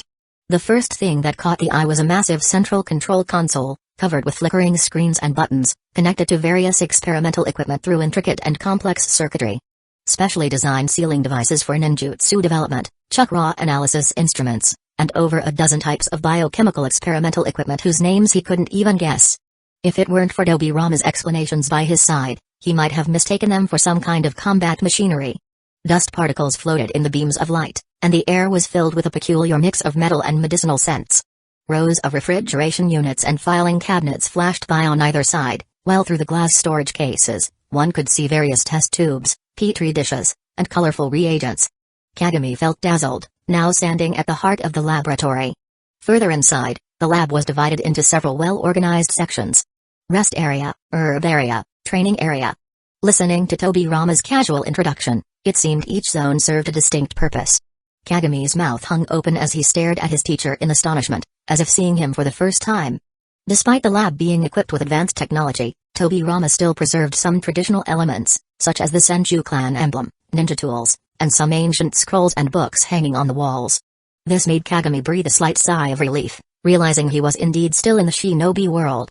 He was at a loss for words, having witnessed too many incomprehensible things today. If he had to summarize it in one sentence, Tobirama's research facility was simply a perfect fusion of biology, technology, and ninjutsu. In one of the cultivation chambers, he even saw lava. Amid the rolling waves of heat, there grew clusters of dark purple plants, their branches sprawling like thickets of thorns, with faint black vapors rising from their surfaces. The air shimmered with distortion, and even through the glass, the heat was palpable. That's the Anakarasa grass. Don't let its unremarkable appearance fool you. It's the key to our current experiment, Tobirama noted, following his gaze. The solution extracted from the Anakarasa plant effectively reduces the body's rejection response. It's a form of genetic-level permeation and fusion. Soon, Tobirama led him to the heart of the laboratory. The moment the door was pushed open, Kagami was dumbfounded, standing there like a wooden statue. What did he see? In a massive container tank at the far end of the room, the already buried first Hokage was quietly submerged in an eerie green solution, his eyes closed, his face peaceful, his long black hair floating like seaweed. On the side workbench lay a thick stack of experimental documents, while the walls were covered with all sorts of charts and data, clearly indicating that some research had progressed to a certain extent. Sensei. Teacher, Kagami widened his eyes, trembling as he pointed at the distant glass tank. This is... Tobirama sighed lightly. Becoming Hokage requires strength, but your current power mainly comes from those Mangekyo Sharingan. Once you go blind, your strength will plummet instantly. Your intelligence reminded me. If we could transfer the life force contained within my elder brother's cells to you, perhaps the self-healing factors could continuously repair your optic nerves, thereby avoiding the risk of blindness. Listening to Tobirama's account, Kagami still found it hard to believe. Can our teacher really do something like that? It's not a question of whether I can do it, but whether you can accept it. Tobirama spoke calmly. I can't guarantee the experiment will succeed. If it fails, both your life and Hidden Leaf Village will be lost. It seems the teacher has indirectly entrusted the village to me. Kagami took a deep breath, then bring it on. As long as we can win this war and protect more comrades, I'm not afraid of failure. Only he himself knew the true state of his body. Every time he used the Mangekyo Sharingan's ocular techniques, both his vision and physical strength diminished day by day. He didn't know how much longer he could hold on. 3 months? 1 month? If this continued, the day would come when he'd lose his sight completely. Tobirama opened the refrigeration unit, and as a burst of cold air rushed out, he carefully retrieved a small vial of golden solution, treating it as if it were a priceless treasure. The test tube swayed, casting ripples of pale gold under the light. This is the genetic solution I spent weeks extracting from my elder brother's cells. Tobirama carefully cradled the test tube. Our ultimate goal is to inject it into your body, allowing it to fuse with every cell of yours, reconstructing your genes so you may fully inherit his power. Kagami's pupils involuntarily contracted. Within this small vial of liquid, he sensed a surge of vibrant vitality. Pure life force, blazing like the midday sun. He even had an intuition that if a single drop of this solution were spilled onto the soil, a towering tree would instantly sprout from the ground. And if the entire contents were poured out, a dense forest would emerge in the blink of an eye. He truly couldn't imagine what terrifying things might happen if he injected this solution into his body now. Don't worry, of course not now. Tobirama returned the gene solution to the refrigeration cabinet, locking the door layer by layer. Over the next 3 days, I will also extract your gene solution from you, analyze and compare the differences, and then use a special fusion agent to attempt to merge the two. By continuously adjusting and fine-tuning the concentration of the genetic solution until it assimilates into the one that suits you best. Only after all the samples have perfectly fused can the injection of the genetic serum begin. This is bound to be a lengthy process, and we may have to endure countless failures. Obirama's gaze pierced through his eyes, his tone carrying a firm trust. No matter the final outcome, I, along with the entire Hidden Leaf Village, will stake everything on you. Kagami nodded solemnly. First, I need to examine your current physical condition and conduct a comprehensive assessment of your physical fitness. 3 days later, Obirama was holding a pale red solution in his hand. Chapter 95, Rapidly Progressing Love Teacher, Is This Okay Like This? Inside the research facility, Kagami sat up from the experimental bed, stretching his shoulders. He knew the front lines at Kikyo Mountain still needed him. Beside him, Obirama, dressed in a white lab coat, waved his hand dismissively. No need to rush. If there's truly a dangerous situation, the intelligence squad will send an urgent message. You can head over then. Since the decapitation strike that night, the Hidden Clouds village forces had temporarily abandoned their siege, instead fortifying their defenses and sealing off the front lines. This had eased the battles at Kikyo Mountain considerably. Come, let's see the results of our efforts these past few days. Obirama beckoned him to get out of bed, and together they approached the lab table. Separated by thick glass, the two observed the first fusion phenomenon of the genetic solution. Under vacuum conditions, a pale red droplet fell onto the glass vessel. Kagami knew it was his genetic solution. To witness this moment, he solemnly activated his 3 Tomoe Sharingan, unwilling to miss any detail. Obirama manipulated the mechanical pipette, dropping a light blue solution into the vessel. It merged seamlessly with Kagami's genetic liquid, visibly transforming into a deep purple hue without any resistance. That is the leaf extract derived from the Mangekyo plant. Quite miraculous, isn't it? Obirama stared intently at the droplet while explaining. Theoretically, it can fuse with anyone's blood, but this is an extremely dangerous process. If the ratio isn't precisely controlled, it can be fatal. Then, Obirama carefully extracted a drop of golden solution from the refrigeration unit, using machinery to suspend it above the container before lightly tapping it with his finger. The droplet rolled off like dewdrops on a leaf, vanishing in an instant. Bang! With a sharp, piercing explosion, white mist filled the air as 2 vials of genetic solution shattered simultaneously, the force even cracking the glass. Kagami was stunned. With the dynamic vision of the Sharingan, he clearly saw the entire process. The moment the 2 droplets of solution came into contact, the liquid surface trembled violently, emitting wisps of white vapor from the intense heat. Almost as if pouring concentrated sulfuric acid into water, causing a fierce boil, splattering and evaporating everything in its path. At that moment, Obirama patted his shoulder, stirring a flicker of emotion in his eyes. No need to be surprised. It was entirely within my expectations. Obirama said in a low voice. Experiments are like this. Dull, tedious, and drawn out. Kagami turned his head and let out a bitter laugh. I was naive. I even thought that if I gritted my teeth and endured, I could survive the genetic serum's ravages on my body. Don't worry, once this experiment is completed, injecting the genetic solution won't cause you any pain. It'll be as simple as injecting glucose. Obirama said calmly. Survey sampling is one of the common methods in experiments. Adopting this approach is precisely to avoid such situations. Seeing that Kagami still only half understood, Obirama pondered for a moment before summarizing. You just need to remember that this experiment consists of 3 steps in total. The first step is to merge each other's genetic solutions. This is the most difficult part, requiring constant adjustments to the ratio of the fusion agent and countless repeated experiments. The second step is the matching of cell samples. Simply put, it involves injecting the prepared gene solution into your cell samples. This is also an extremely complex process that requires extensive data as support. This final step is the true conclusion. Directly injecting the gene solution into your bloodstream? There's only one chance, succeed or perish.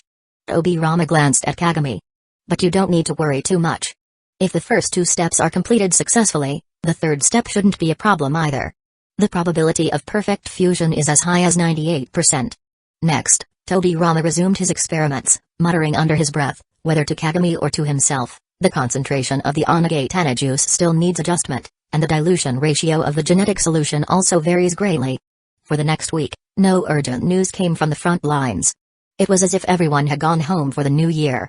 Despite being in the midst of a war where both sides were still attacking each other, the battlefield was eerily quiet. Almost absurdly so. For a few rare days, Kagami was free from work and even managed to celebrate the New Year festival in the village. After several days, there was little progress in the experiments, but the boy's luck with romance was skyrocketing, showing signs of rapid advancement. Just patrolling the streets, he was surrounded by love-struck young girls, including many well-bred ladies who openly cast flirtatious glances at him. The threshold of his home was nearly worn down, and the door crack was stuffed with invitations from various prominent families. When war struck and formidable enemies loomed, Hidden Leaf Village was powerless to fight back.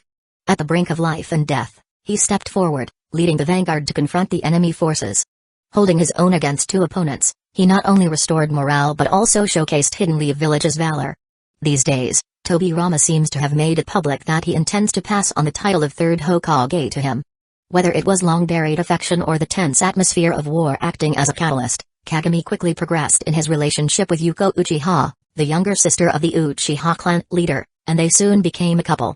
On the last day of the New Year festival, Kagami and a petite figure nestled close together atop the Hokage rock, gazing at the starry sky as fireworks lit up the New Year's night one after another.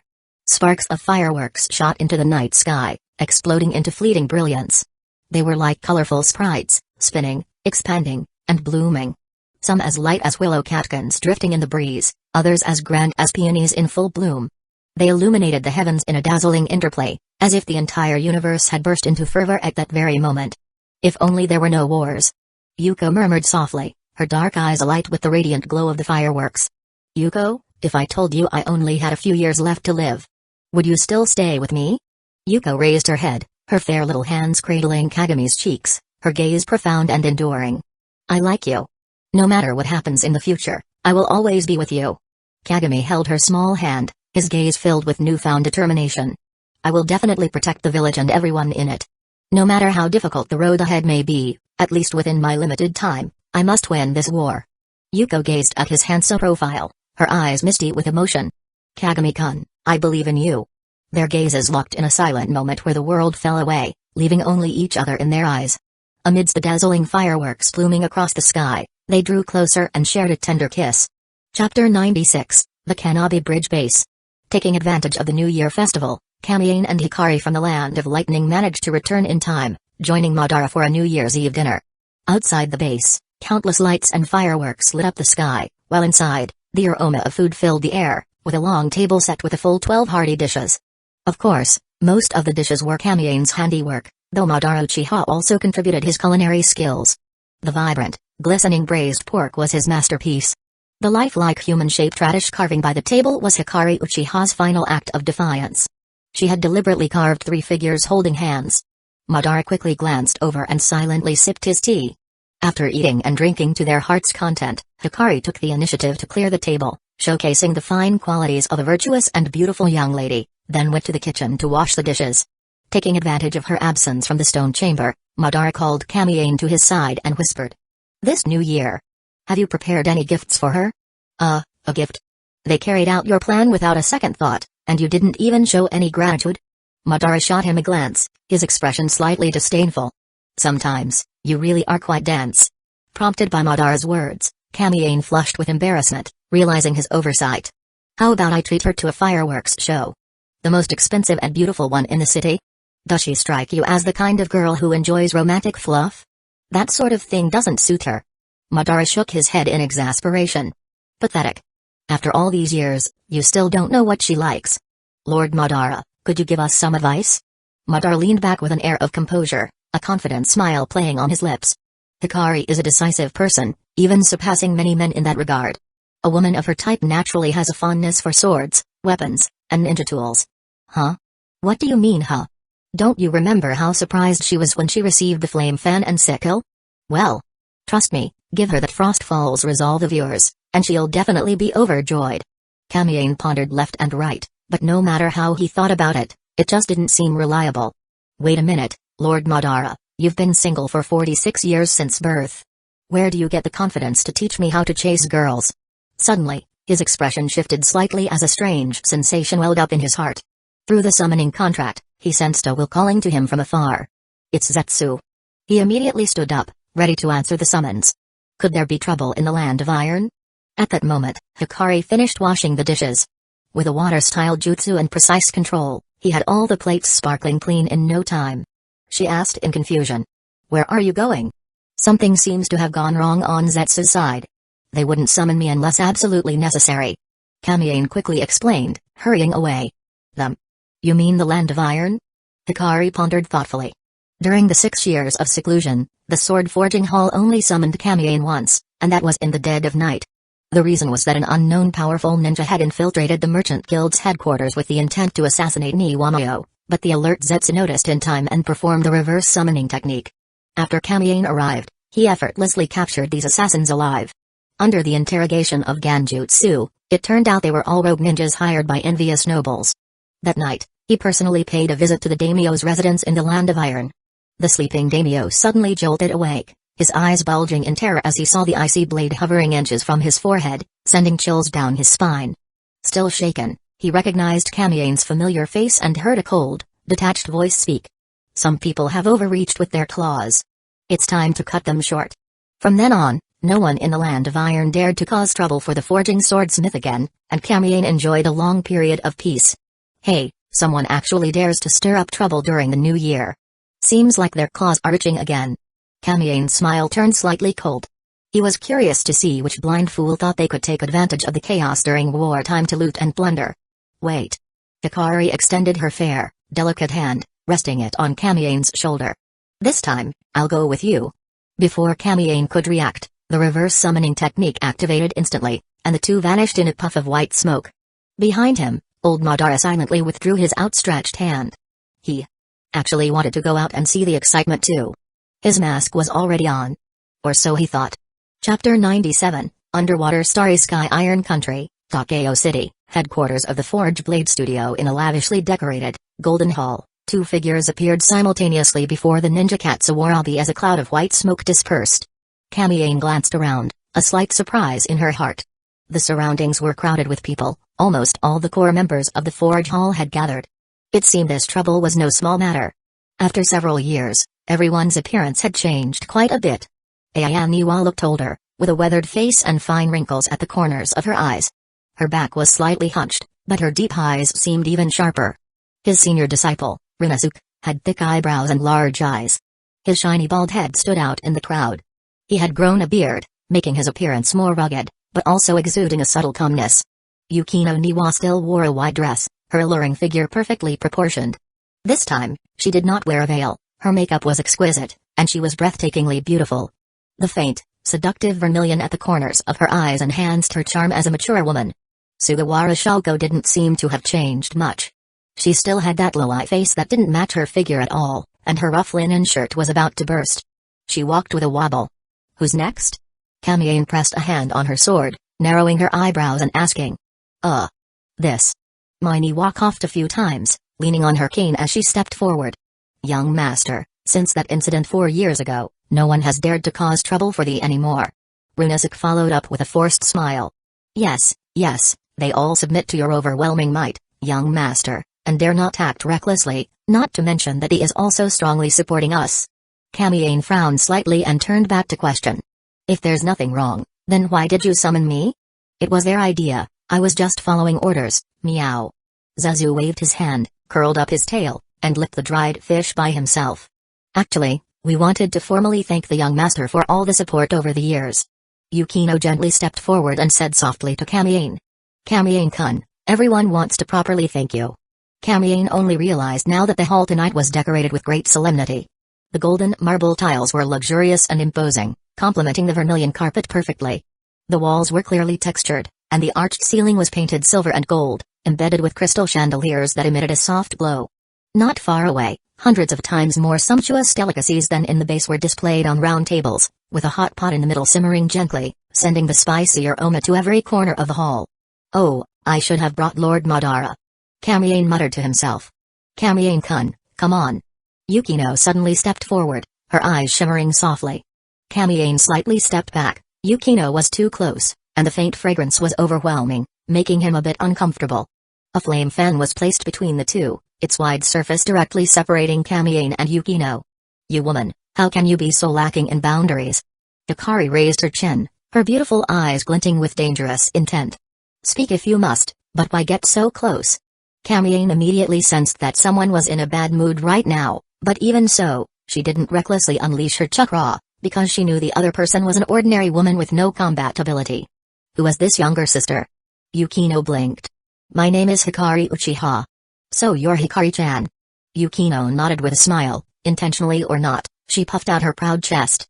He is my fellow disciple of Madara-sama. Kamiyane carefully pushed aside the flame fan and cast a tentative glance at Hikari. Although we've already eaten, since they've kindly prepared dinner, it would be rude to refuse. So, shall we have a little something? It doesn't matter. Hikari's wrist turned slightly, deftly stowing the flame fan back behind her. When Kamiyane sat down, Hikari boldly and unceremoniously took a seat to Kamiyane's left. Zenyi felt a bit awkward, leaning on his cane and moving to the right, but a graceful white-clad figure lightly took a seat, his beloved daughter, who was seated to Kamiyane's right. On the left, Yukino gently leaned her head forward and asked in a soft voice. How old is your sister this year? Kamiyane nearly spat out her fruit wine. It's very impolite to ask someone's age so abruptly. Hikari responded casually. Didn't your mother teach you that? My mother passed away when I was very young. I'm sorry, it wasn't intentional. It's all right, I was the one being presumptuous. Yukino smiled warmly. I don't know what your relationship with the young master is? Kamiyane bit the iron spoon clean in half this time, chewing without any awareness. Hikari was stunned, and the meat slice he had just picked up fell back into the bowl. Yukino narrowed her sparkling eyes, as if she had found an opportunity to counterattack. Could it be that you two are already secretly betrothed? No. Not yet. Kamiyane and Hikari spoke simultaneously, making a fuss. They glanced at each other, both blushing and looking away, pretending nothing had happened. Before leaving, Kamiyane went to the kitchen and selected several exquisite dishes, storing them in a sealing scroll to take back for Madara to try. The night sky was filled with the continuous booming of fireworks, bursting into a kaleidoscope of colors. The two walked side by side on an empty street. Because of that one word not yet. Hikari Uchiha's face is still flushed with embarrassment, and she obediently clasps her hands behind her back, not daring to look at Kamiyane. At sunrise, the two arrived at the eastern coast of the Land of Iron. The huge red sun rises from the distant horizon, dyeing the sky and earth in orange-yellow, the sea's surface undulating, as if a giant sea beast is about to break through the water, golden waves rolling, crashing against the cliffs at the foot of the mountain, the air cool and moist. Are you taking me to see the sunrise? Hikari glanced at Kamiyane, and in an instant, her pale cheeks were covered in blushes, gently biting her delicate thin lips. She was extremely shy at this moment. No, what I actually wanted to show you is. Kamiyane took a deep breath, grabbed Hikari's small hand, and leaped towards the sea. The starry sky under the sea. Kamiyane was like a cruising submarine, diving straight into the sea with Hikari, reaching 200 meters below the surface. He created an invisible domain with a diameter of 10 meters around him, as if he were a monarch, with all the seawater repelled outside the domain. Hikari felt no pressure from the sea, and her clothes were not wetted by a single drop of water. Outside the domain, the currents carried the two of them rapidly diving deeper. Hikari was still immersed in shock at Kamiyane's water control abilities when she heard his words, and only then did she raise her head, belatedly. The vast, deep azure blue came rushing at her, like an endless expanse of sky, the sunlight filtering through the ripples of the sea, illuminating her eyes. Hikari turned his gaze slightly, and the sunlight filtering through the water cast a mesmerizing glow on Kamiyane's face. Thank you, Kamiyane, I really like it. Lord Madara also said you don't like romance. Kamiyane stared into Hikari's eyes, as if through these bright eyes, she could see a more beautiful starry sky. It seems I know you better. If you dare to say it out loud, you're dead. She gently wrapped her arms around Kamiyane's neck, tiptoed, and her soft, fresh lips slowly pressed against his. In the stillness of the night, a deep and resonant whale song echoed through the vast ocean depths, as countless fish danced and swirled around the two of them. The light intertwines with the sea, tranquil and profound, as if time stands still at this moment, with only the ethereal starlight faintly shimmering. Chapter 98, The Feet Hidden Leave Village. The next morning, Kagami was called into the laboratory by Tobirama. Adjusting the proportions of the fusion agent is always a time-consuming process, but we all know that once your vision is lost, the front line will collapse immediately. Tobirama said gravely. Time is running out. So, Master, your meaning is? Kagami understood that if Tobirama had called him here, he must already have a plan. The mutual fusion of gene solutions requires a lot of experiments to obtain data, and clearly, neither time nor resources can afford such consumption. Tobirama scrutinized him and slowly said. I remember your ocular technique. Not only can it observe the immediate future, but it can also consciously interfere with reality to alter the possibilities of the future, thereby choosing the path you decide, right? That's right. Kagami nodded, thinking that his teacher was indeed impressive, having such a thorough understanding of his ocular technique. That's good. I plan to use your precognitive abilities to avoid failed fusion ratios, which will significantly reduce the number of experiments. Tobirama explained, leading him to a new experimental instrument. This is a machine that can automatically adjust the concentration ratio. By inputting different numbers, it can produce solutions of corresponding concentrations, thereby controlling the fusion of Hashirama's gene solution and Kagami's gene solution. Under Tobirama's careful guidance, Kagami quickly learned how to operate the instrument. Next, activate Takamagahara. To avoid excessive strain on your left eye, you need to think as quickly as possible. Tobirama pointed to the glassware inside the glass. Choose the right proportions, and the gene solution will immediately begin to fuse. Whether it succeeds or fails, it will all be in your foreseeable future. I understand. Kagami widened his eyes, his left Mangekyo spinning, his fingers resting on the instrument. Although he hadn't moved yet, his eyes already showed countless timelines, as if facing a complex fork in the road. As the thoughts in his mind changed, the future in the Takamagahara vision kept flickering, countless images flashing by like movie film, each one a possible future. But without exception, all were failures. His face was calm, but his eyebrows were slightly furrowed, and tiny beads of cold sweat appeared on his forehead, clearly undergoing a tremendous mental challenge. Tobirama focused intently, his gaze fixed firmly on Kagami's face, and even he couldn't help but feel tense. Time ticked by second, and finally, after a long 2 minutes, Kagami wearily closed his eyelids, shutting off the Sharingan. Tobirama noticed that his left eye was completely bloodshot, vivid and dripping. I watched 14,605 futures. Kagami opened his eyes, and although he hadn't done anything, he was gasping for breath. And the result? Tobirama held his breath, his right hand gripping the armrest tightly. Kagami tremulously extended a finger. Only one set of data is correct. And it's the only one. He carefully and solemnly input a set of data, then pressed the button. Buzz. The instruments operated at high speed, adjusting until a drop of blue solution fell into the glass vessel, blending with Kagami's genetic solution to form a dark purple color. Immediately after, a drop of golden solution flowed down the pipette, landing in the vessel along with Tobirama's heart, which was almost leaping out of his throat. Gulu gulu. Golden thread spread and diffused within the purple droplets, and after a slight tremor, the droplets slowly turned crimson gold, eventually settling into a calm, unwavering state. Success. Tobirama's face showed a rare excitement as he grasped Kagami's hand, his eyes trembling. It's unbelievable. Kagami, you've accelerated our progress by decades. This set of data is too important. If it weren't for your ocular technique, even with ample resources, I wouldn't know how long I'd have to experiment alone. Completing the experiment before the war ends would be impossible. You have accomplished a great feat. Kagami forced a smile, his eyes filled with exhaustion, and said. So, can I inject the gene solution now? Almost there. Tobirama quickly jotted down the last data input by Kagami, his movements hurried. Don't rush, the next task is to attempt injecting the gene solution into your cells. We can only proceed with the injection after confirming everything is normal. We only get one chance, so we can't afford to be careless. He immediately threw himself into work. We've already obtained a sample of your cells. During this time, you can go rest. January, the 14th year of Hidden Leaf Village. The frontline cloud forces regrouped and launched a fierce assault on Kikyo Mountain once again. Kagami Uchiha immediately returned to the Kikyo Mountain position to fight alongside his comrades from Hidden Leaf Village. However, this attack from Hidden Cloud's village was unusually fierce, with a momentum of breaking the cauldron and sinking the boat. It seemed that the entire elite force of Hidden Cloud's village had been mobilized, determined not to stop until they breached Kikyo Mountain.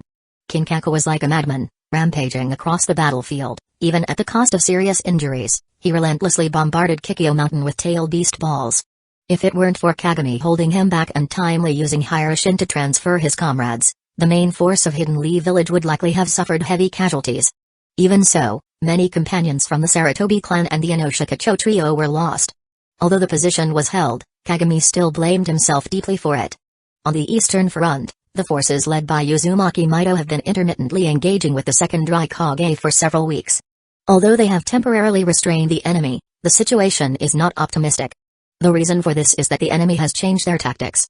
The second Raikage and Ginkaku have split their forces, with the Raikage continuing to command the surprise attack unit, while Ginkaku has begun guerrilla warfare, attempting to bypass the blocking forces and strike directly at Hidden Leaf Village. This forced Mido to disperse some of her troops. Fortunately, there were members of the Hyuga clan in the team, which allowed them to detect the enemy's movements before they could break through the blockade. But Ginkaku was as cunning as a Neil. When Mido wasn't around, he would go on a rampage, wreaking havoc everywhere. But as soon as Mido arrived, He would never linger, turning and fleeing without even a word, completely disregarding any sense of honor. This repeated several times, leaving Mito mentally and physically exhausted, in unbearable misery, yet still having to muster her spirits to fend off the Raikage's attacks. By the end of February, Tobirama finally completed the cell sample experiment. After countless analyses and comparisons, every cell and tissue of Kagami seamlessly integrated with Hashirama's genetic solution. The balance between yin style and yang style was perfectly harmonized, forming a unified whole. Next, he entrusted all the affairs of the village to the higher-ups, while he himself, disregarding the hardship, spent day and night in the research institute, all for the sake of increasing the success rate of the experiments and extracting more gene fluid from Hashirama again. After repeatedly reproducing the previous experiment and confirming its accuracy, he finally notified the intelligence team to allow Kagami to return to the village. Chapter 99, I have become Kagami. Uchiha stepped into the familiar laboratory, his strides resolute as he walked straight up to Tobirama. After so many days of intense combat, his vision had blurred beyond recognition. Even with Tobirama standing right in front of him, he could no longer make out his face.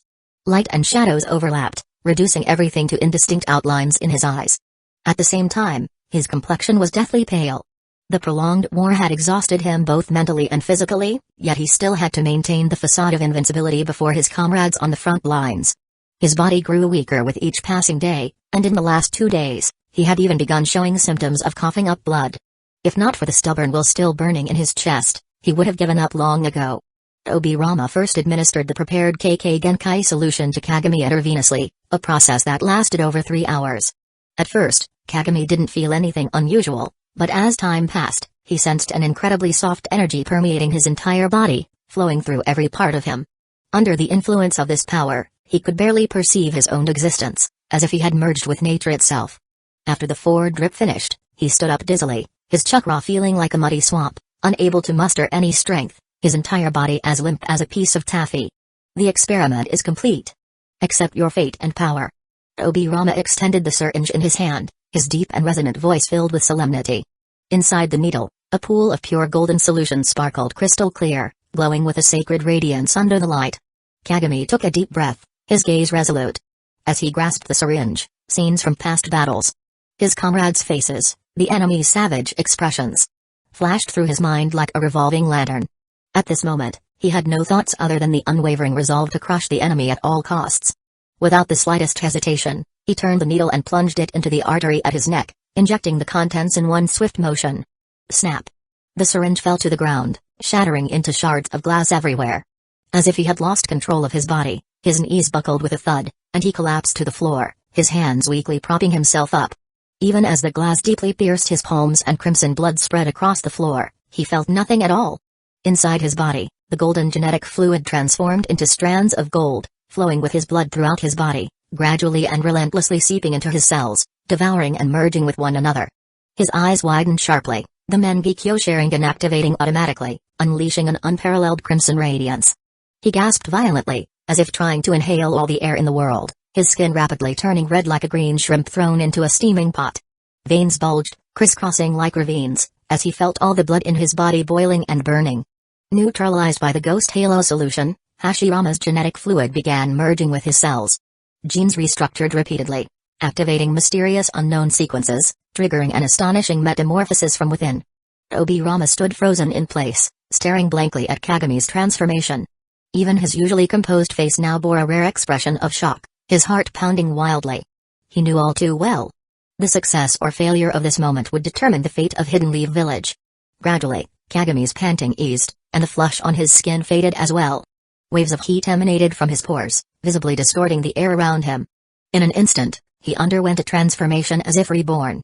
Blood surged through his veins like a great river thawing from ice, every cell breathing wildly and with all its might, like spring buds.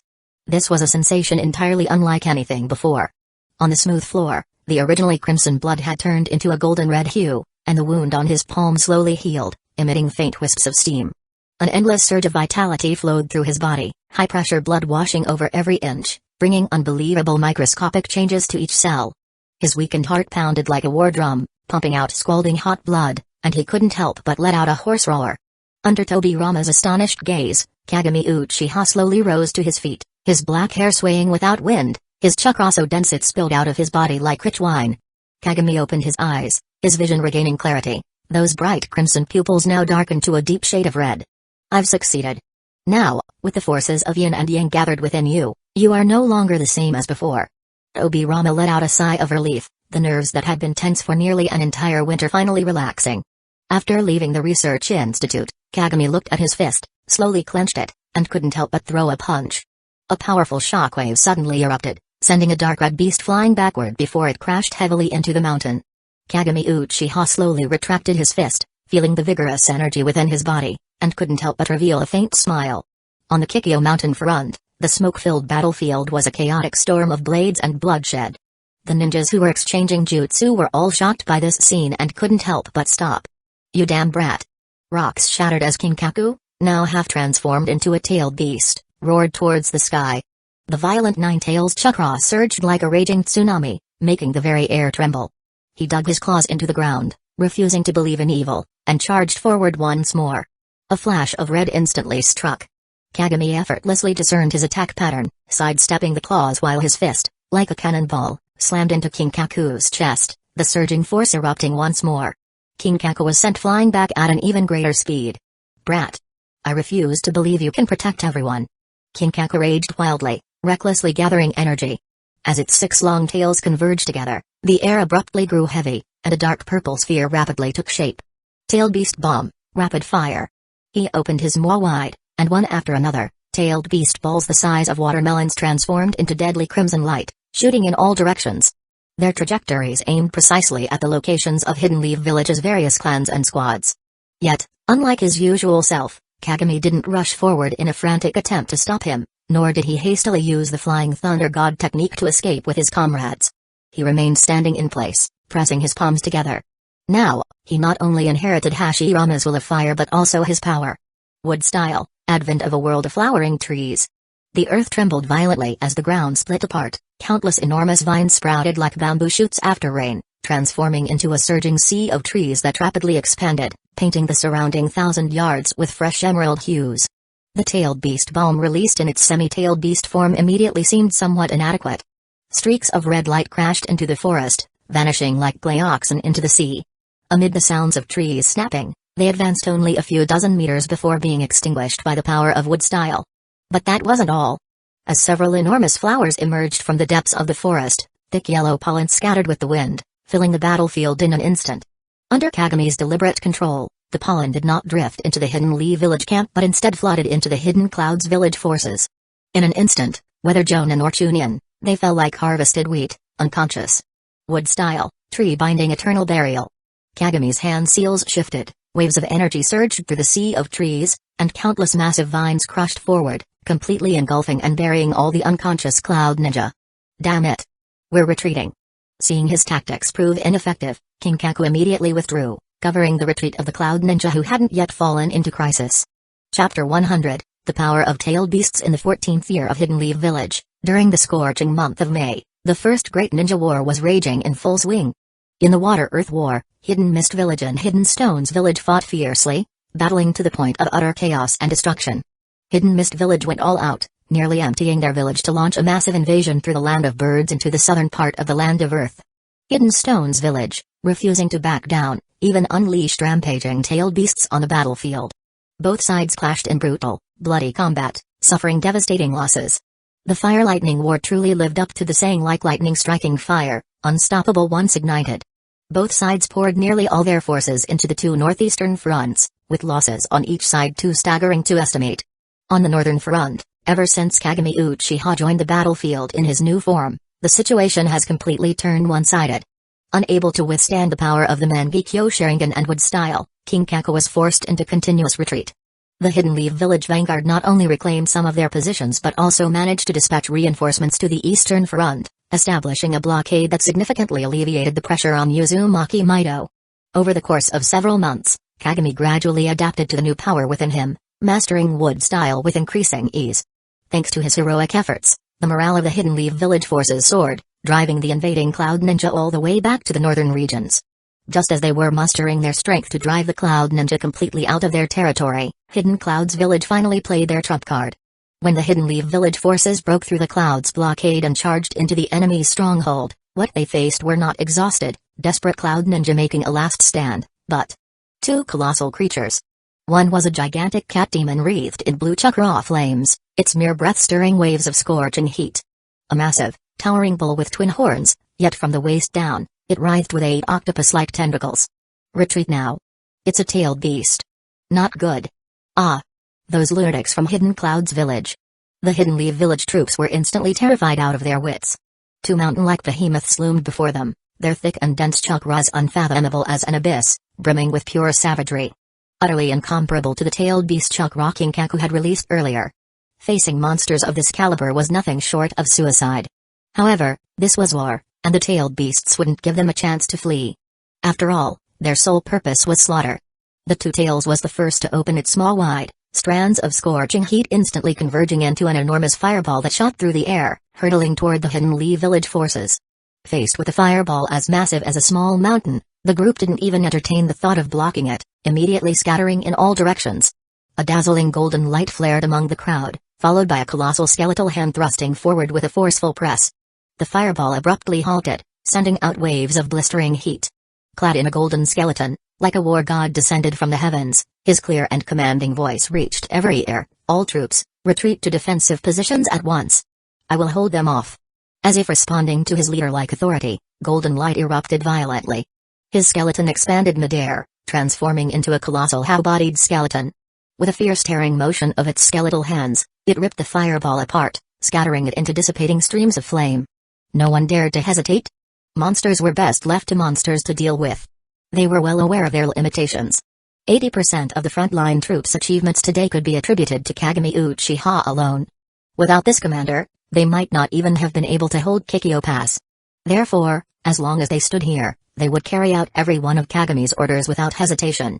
If he told them to charge, they would throw themselves into the fray without regard for their lives. If he told them to retreat, they would never look back. How could the Two Tails sit idly by and watch its prey escape? It pushed off the ground with its hind legs, effortlessly leaping over the half-skeleton before it, displaying an agility that completely defied its massive size. Fire Rat Jade. A flash of sapphire blue light streaked as it launched a rat-shaped fireball from its mouth. In the blink of an eye, the flame dispersed into countless blue homing projectiles, spreading out like a fishing net to envelop the group in a dazzling display. Kagami did not turn back, for the Eight Tails seized the moment to charge forward as well. Susanoo raised its skeletal arms, and 4 colossal palms clashed together, beginning a contest of strength. Standing within the initial stage of Susanoo, Kagami pressed his hands together and slammed them onto the ground, shouting deeply. Wood style, super wooden wall. The earth and rocks loosened, and suddenly, hundreds of meters behind, countless enormous wooden vines erupted. They grew rapidly, intertwining and connecting with each other, transforming in an instant into a massive, sturdy wooden wall stretching hundreds of meters long. All those fire rat jades were intercepted by the wooden wall, transforming into clusters of blue flames that spread and burned, yet not a single fireball managed to break through the blockade. Taking advantage of this opportunity, the Hidden Leaf village forces quickly retreated, distancing themselves from the battlefield.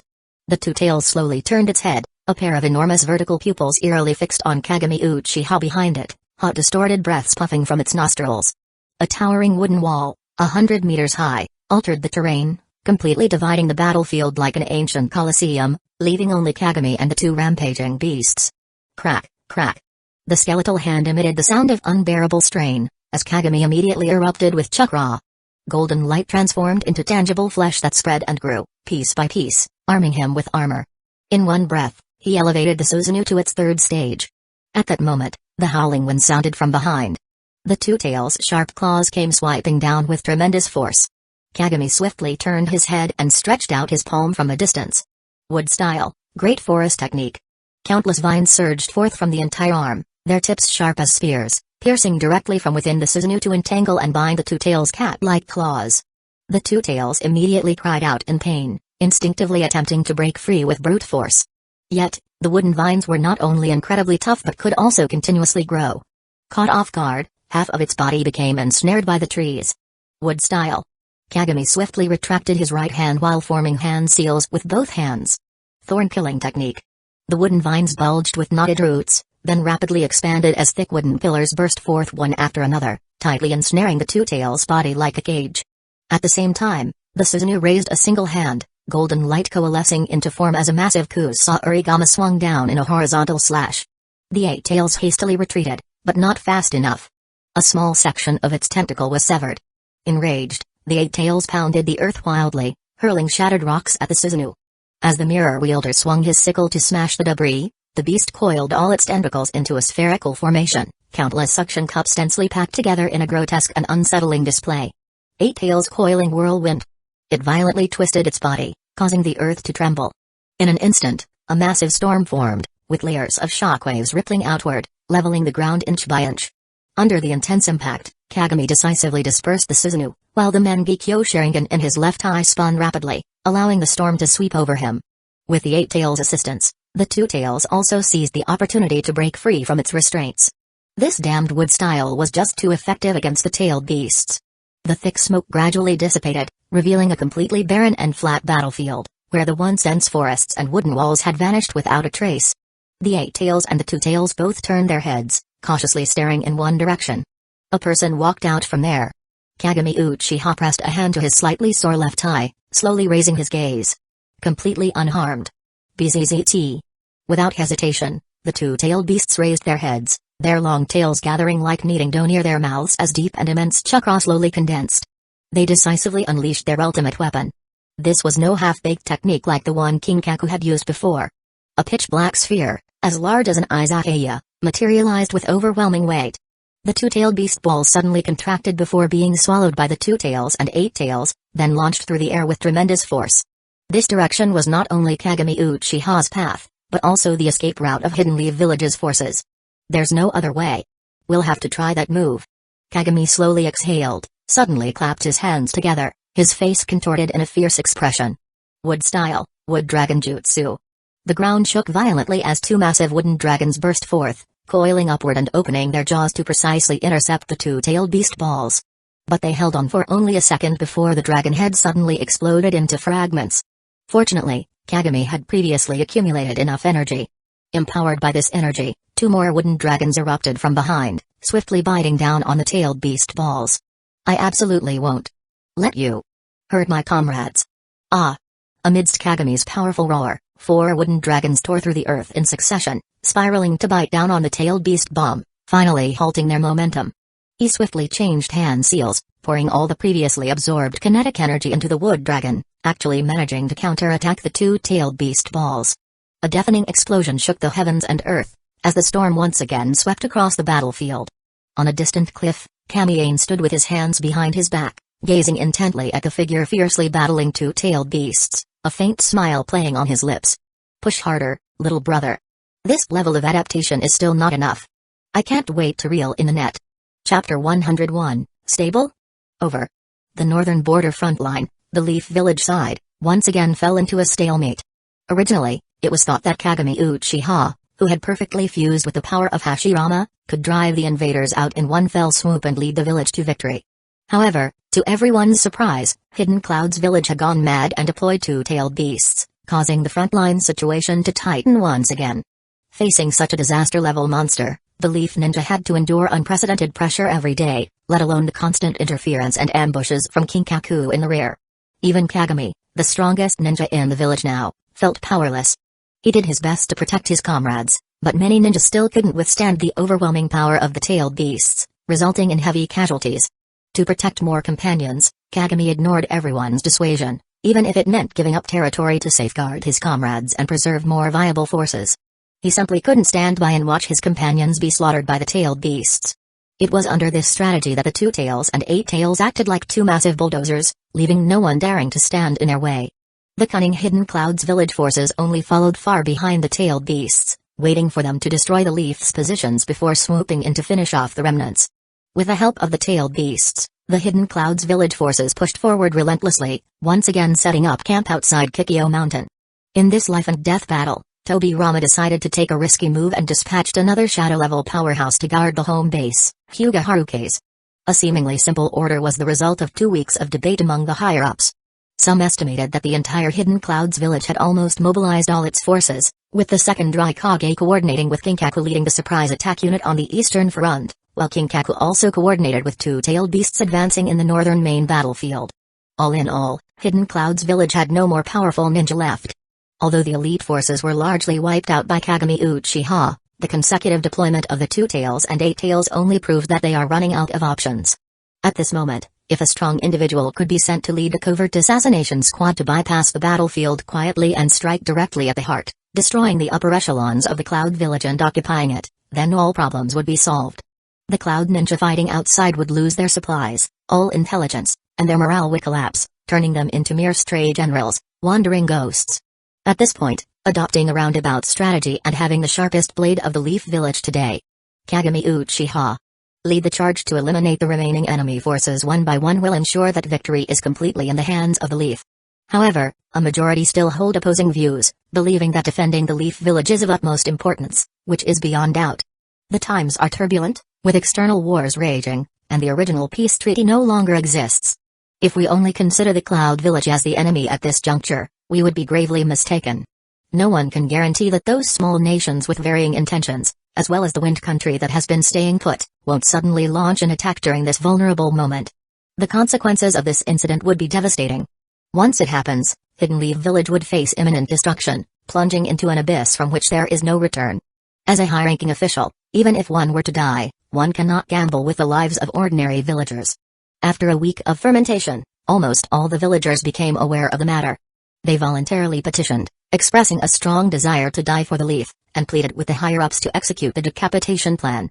After all, even the most insignificant ordinary villagers were still part of the Leaf.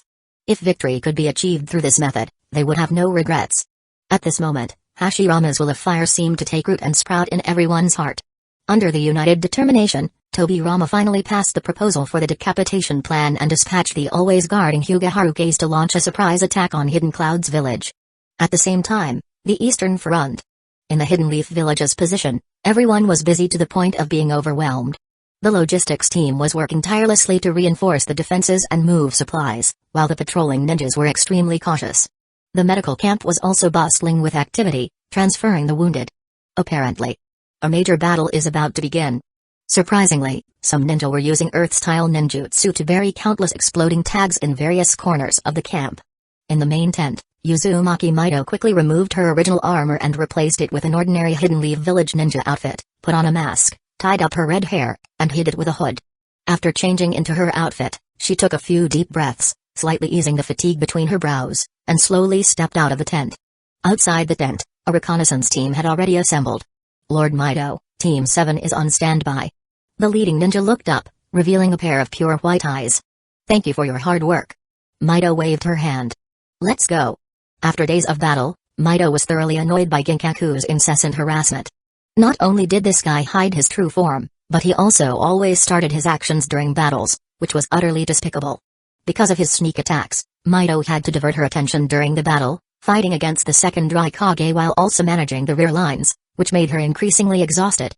That's why today's plan was devised. She decided to use a shadow clone to face the second Raikage, while her real body disguised itself as an ordinary Hidden Leaf Village patrol team, using the Byakugan to locate Ginkaku's whereabouts, and then personally intercept and kill him. However, this means that the second Raikage's side will inevitably lead to the defeat of the Leaf, with some territory being swallowed by the Cloud. This is an unavoidable situation, and Mido has already made her resolve. The previous transfer work was all for this moment.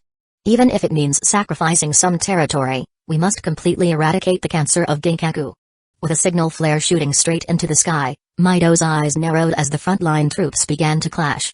Soon, under the search comparable to a radar detector, the Hyuga clan ninja also discovered Ginkaku's trail. He didn't lead any Cloud ninja, he ventured into the blockade alone.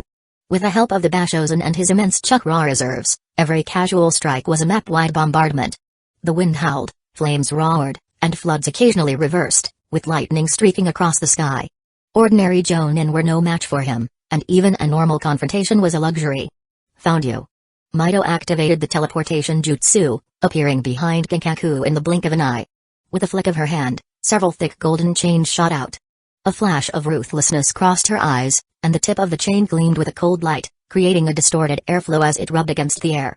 Ginkaku turned back in surprise, instinctively raising his Bashozen. A wall of earth rose from the ground, shielding him. A series of thud sounds rang out as the adamantine ceiling chains pierced through the earthen wall, wrapping around Ginkaku's fan and his entire arm. Mido pulled hard, and the chains were instantly taut with immense force. Ginkaku's robust body crashed through the wall uncontrollably, hurtling toward Mido. This moment, I've been waiting for a long time. Mido's fingers closed together, thrusting sharply toward Ginkaku's brow. Dark red-tailed beast chakra enveloped her arm, suddenly expanding into a sharp, gray-blue pincer. The game is over. Ginkaku's eyes widened, but what glimmered in his pupils was not fear, but excitement. PFFT. There were no surprises as Ginkaku's head was pierced through by the chakra pincer. The next second, it exploded into a mist of blood. A headless corpse, along with the Bashozan, fell to the ground. Success. Lord Mido is mighty. It's settled.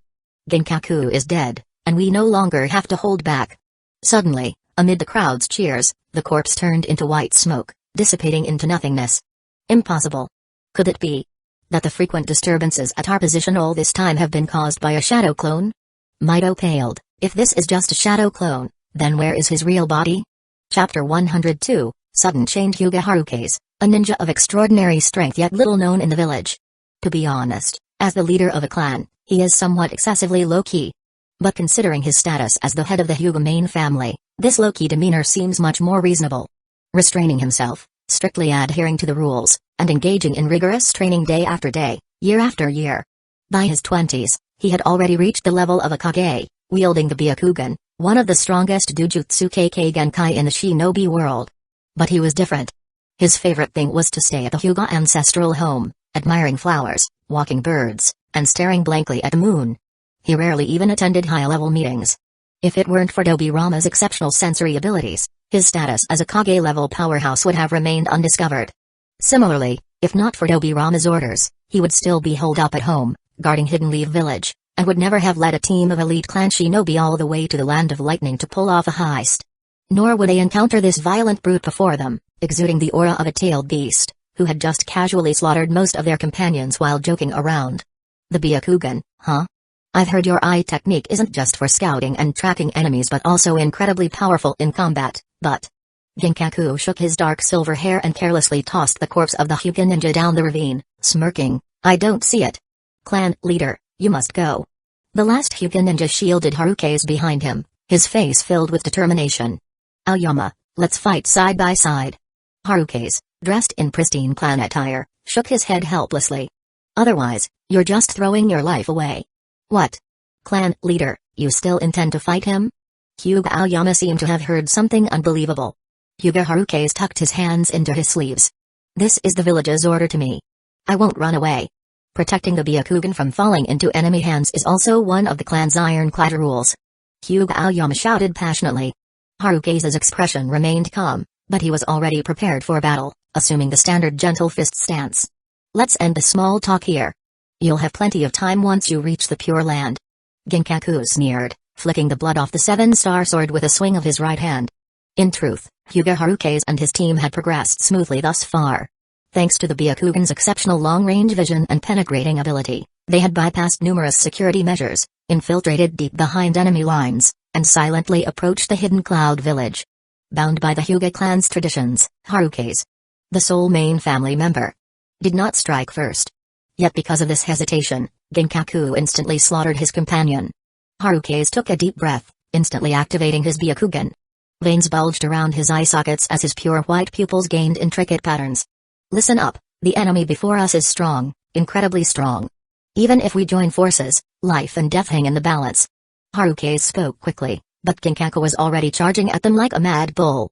Hyuga Harukes' gaze suddenly sharpened, his figure vanishing into a fleeting white shadow. Aoyama didn't even have time to react before a sharp whistling sound came from the back of his head, and a tall shadow loomed over the ground. He met a pair of sharp eyes brimming with overwhelming violence, and a massive sword slashing diagonally downward. At that very moment, a foot landed firmly on the blade of the Seven Stars sword. The white-clad afterimage coalesced into the form of Hyuga Harukes. Huh? Ginkaku's eyes widened in surprise. Before he could utter a word, a whip-like kick struck him hard across the side of his face. Hyuga Harukes delivered a clean and precise roundhouse kick, sending Ginkaku flying into the nearby rock face. Clan leader. King Shan's pupils trembled as he realized that a several-meter-deep fissure had appeared at his feet. It was the slash of the seven-star sword. Chun turned around, revealing a gentle smile. All right? Little brother. Good. Suddenly, the two brothers turned their heads simultaneously, and a beam of silver light shot out from the broken mountain rocks, like a silver lightning bolt.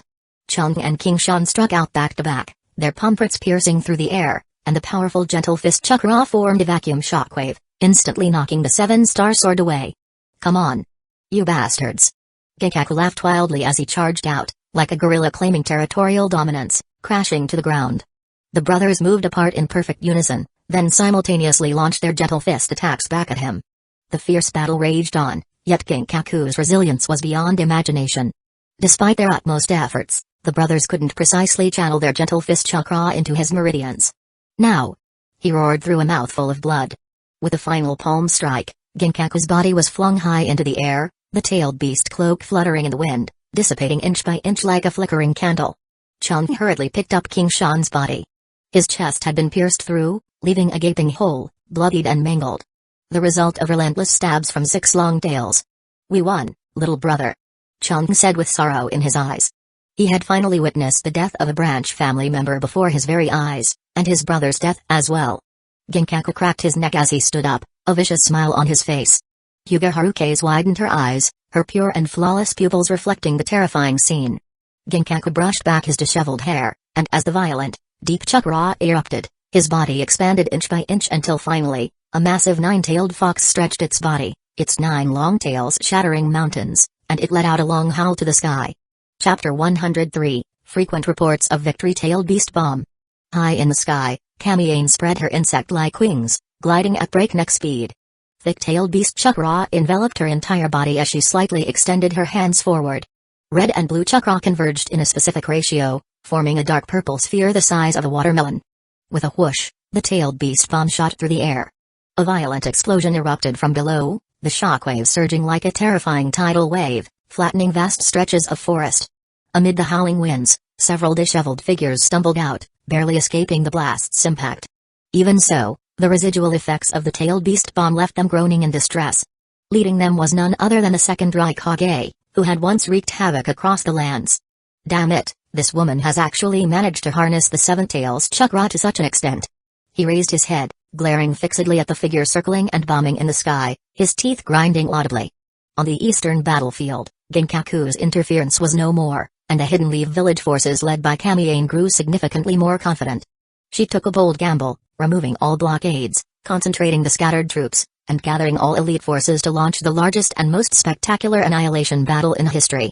Her target was clear, the stronghold of the Hidden Clouds Village Surprise Attack Unit. Despite the Hidden Clouds Village Surprise Attack Unit's solid fortifications and tight defenses, they still seemed somewhat powerless in the face of Kamiyane's determination. Under Kamiyane's leadership, the Hidden Leaf village forces descended like a fierce tiger, unstoppable as they carved straight through the Hidden Clouds Village Surprise Attack Unit's defenses. Kamiyane's aerial superiority played a crucial role. Her scale powder concealment technique could paralyze the movements of most enemy troops and obstruct their vision. Combined with the aerial-to-ground strikes of the tailed beast bomb, it was nothing short of a nightmare for the Hidden Clouds village forces. Even with sensory ninjas, it was utterly futile. The Clouds' surprise attack force had now completely collapsed, scattering in all directions. With her superior vision and near-lightning flight speed, Kamiyane easily caught up to the second Raikage. The second Raikage knew full well that Kamiyane's target was him. If he kept delaying, her aerial-tailed beast bomb would annihilate every last one of his subordinates. Kamiyane flexed all 6 wings simultaneously, bringing herself to an abrupt midair halt as she began charging another tailed beast bomb. These people were all covered in scales powder, which had a strong tracking effect. This was how she could pinpoint their locations so accurately. The tailed beast bomb plunged straight down, followed by another earth-shattering explosion. Amid the billowing smoke, the second Raikage scanned his surroundings, finding only a handful of his guards still alive beside him. "Retreat quickly. I'll hold off this woman." Gritting his teeth, he enveloped his entire body with lightning-style chakra. "Bastards!" the second Raikage roared. "Are you trying to make me go back naked?" Unable to defy his orders, everyone had no choice but to retreat obediently. "Come at me, woman!" the second Raikage roared furiously, stomping his foot heavily on the ground as his entire body shot skyward like a bolt of lightning in reverse. Kamiyane narrowed her beautiful eyes, raising both hands as countless thick adamantine sealing chains surged forth, their golden light and the lightning simultaneously illuminating both their faces. In the end, with her exceptional sealing techniques and the power of the tailed beasts, Kamiyane successfully defeated the second Raikage. The Eastern Front has declared victory, a hard-won triumph achieved at a great cost. Northern Front, outside Kikyo Mountain. Wood style, wood dragon technique. 4 massive wooden dragons erupted from the ground, their sturdy bodies coiling and entangling tightly around the 8 tails form. Kagami Uchiha transformed into a shadowy figure, leaping and darting across the dragon's body to evade the 8 tails' tentacle attacks. Fire style, jade flame. The 2 tails pounced beside the 8 tails, spewing a shimmering blue line of fire from its mouth. Like a homing serpent, it weaved past all the tentacles and struck Kagami squarely in the back. But Kagami did not dodge. As the Mangekyo Sharingan flared with crimson light, Garuda activated instantly, absorbing the high temperatures and flames completely. All the energy converged into his right fist, transforming into pure kinetic force that slammed violently into the 8 tails' jaw. The 8 tails was stunned by the blow, its jaw instantly dislocated, stars exploding wildly in its vision. Seizing the moment, Kagami pushed off with the tips of his toes, leaping high into the air before flipping backward to land atop the 8 tails' head. Wood style, wood human technique. Clapping his hands together, he formed the snake hand seal, and his chakra erupted violently. A thick arm burst forth from his dragon-like body, pressing down firmly on the 8 tails' head. The exaggerated weight instantly crushed the 8 tails beneath it. The wooden figure stood tall and imposing, exuding an aura of might. 4 wooden dragons swiftly bound its arms and tentacles, while the wooden figure pressed one hand against its head and swung the other in relentless punches, hammering blow after blow onto its skull. Seeing the situation turn dire, the 2 tails immediately began forming a tailed beast bomb. But as a figure flashed before its eyes, its golden vertical pupils reflected a pair of crimson ones. In an instant, its thoughts froze, its mind ceased to function, and all emotions were irresistibly drawn to those spinning 3-leaf patterns. Kagami twisted midair and landed atop the 2 tails' head, clutching his eyes as he gasped heavily for breath. The relentless, high-intensity battles fully unleashed his potential, allowing him to finally adapt to the power of Hashirama cells. At this moment, facing 2 opponents alone, he subdued the tailed beasts using wood style and the Mangekyo Sharingan respectively. To onlookers, this scene was nothing short of witnessing the god of shinobi reborn. He slowly turned his head, gazing toward a certain part of the forest where countless cloud ninja lay hidden, poised to strike. Kagami pressed his palms together, and with a series of creaking sounds, over a dozen wood-style clones rapidly sprouted behind him like wildly growing potted plants. The moment they appeared, they transformed into exact replicas of himself, indistinguishable from the original. Kill them all, leave none alive. The wood clones scattered in an instant, surging with intense killing intent as they charged into the forest. Before long, agonized screams echoed from within, alternating with bursts of golden light and sudden growths of dense foliage, as countless cloud ninja corpses were hoisted high onto the branches. Chapter 104, Mutual Hostages Tailed Beast Bomb. High in the sky, Kamiane spread suddenly, a blazing light came from behind, and Kagami immediately turned around. It was a crimson-tailed beast bomb cutting through the sky. Kinkaku. In the blink of an eye, he was engulfed by a violent impact, the explosive force hurling him far away, straight into the mountain rocks. Kinkaku charged out in his half-tailed beast form, but his target wasn't Kagami. He was well aware that an attack of this level couldn't harm Kagami, but buying just a moment's time was enough. He quickly landed on the head of the Nibai, intending to help it break free from the Ganjutsu by injecting tailed beast chakra, but as his gaze shifted downward, he was shocked to find a Flying Thunder God technique seal quietly imprinted on the Nibai's head. A faint rustling of wind came from behind, and Kinkaku's eyes widened. Before he could even turn his head, a pale hand slapped against his chest. A cold voice, like the wind over a bone cemetery, said, "Nothing can escape my eyes." PFFT. A searing pain shot through his chest as thorn-like wooden spikes pierced his heart, disregarding the chakra coat, disregarding his formidable physique, as if iron needles piercing through paper, effortlessly emerging from his back. Wood style, heavenly stake jutsu. With Kagami's cold shout, Kinkaku was slammed into the ground by tremendous kinetic force. Before he could even begin to heal, the wooden spikes inside his body voraciously absorbed and branched out using the Nine Tails chakra, piercing through his internal organs and breaking his ribs. Bloody wooden spikes burst out from his body one after another, creating an extremely gruesome scene. Kagami swiftly changed hand seals, extending a hand from a distance before suddenly clenching it tight. Wood style, wooden human technique. The ground instantly split apart, followed by the emergence of a massive wooden hand that tightly grasped the immobilized Kinkaku. Coughing up a mouthful of blood, Kinkaku could only feel the Nine Tails chakra within him rapidly draining away, the excruciating pain nearly driving him to unconsciousness. "I know this won't kill you, but..." Kagami spoke slowly. "You're more useful alive than dead." With a rallying cry from him, The gates of the Kikyo Mountain stronghold swung open, and the Hidden Leaf village forces surged out, charging into the forest to join Kagami's Wood Clone in eliminating the remaining enemy forces. 3 hours later, the Cloud Ninja's stronghold was completely breached. With their commander fallen and morale shattered, the remaining Cloud Ninja were no longer a threat, and reclaiming the lost territories was just a matter of time. Thus, the Hidden Leaf village front at Kikyo Mountain achieved a decisive victory in this nearly year-long war. At the same time, in the village hidden in the leaves. At this moment, intelligence from the northeastern front lines had not yet been received. After dispatching Hyuga Harufusa, the high-ranking officials of the Leaf village were collectively horrified, unable to sleep well. Everyone was anxiously waiting for the news of victory. They understood that this decapitation operation was not just a simple matter of victory or defeat for the entire Leaf village, but a matter of the village's future and destiny. Therefore, everyone's heart was filled with tension and worry. Unfortunately, what they waited for was Ginkaku. The appearance of Ginkaku was like a bolt of lightning tearing through the night sky, instantly igniting the already oppressive atmosphere. Die! Ginkaku swung his sharp claws, and immediately 3 elite ninjas were sent flying, their blood spilling. They crashed into the rest stop by the roadside, their fate unknown. Fire style, great fireball. Wind style, great breakthrough. Ginkaku grinned, his partially tailed beast form completely ignoring these attacks. He charged forward without any fancy moves, his claws piercing through hearts, and his long tail swinging to shatter the earth.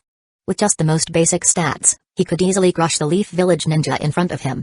At this moment, there were not many elite ninja left in the village, as most of the elite forces had already been dispatched to the battlefield. Therefore, Ginkaku didn't even need to fully tailed beast form, using only partial tailed beast form to easily reach the front of the Hokage building.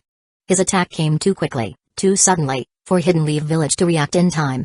The walls of the Hokage building were torn apart by immense force, and amidst the flying dust, dozens of Enbu fell to the ground like dumplings hitting the pan. Boom! A body of a Leaf Village Jonin smashed through the conference room door, and with a violent aura, Ginkaku strutted in, trapping the Leaf in the conference room.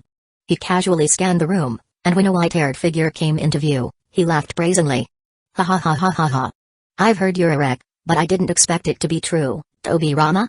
He didn't even need to lift a finger, these guys in front of him weren't even worth calling combatants. Just standing there, the overwhelming pressure he exuded was enough to make it seem like he could take everyone's life with a single thought. At this moment, the dignity and glory of Hidden Leaf Village seemed utterly trampled upon, while those once supremely confident ninjas could only lower their heads in silence.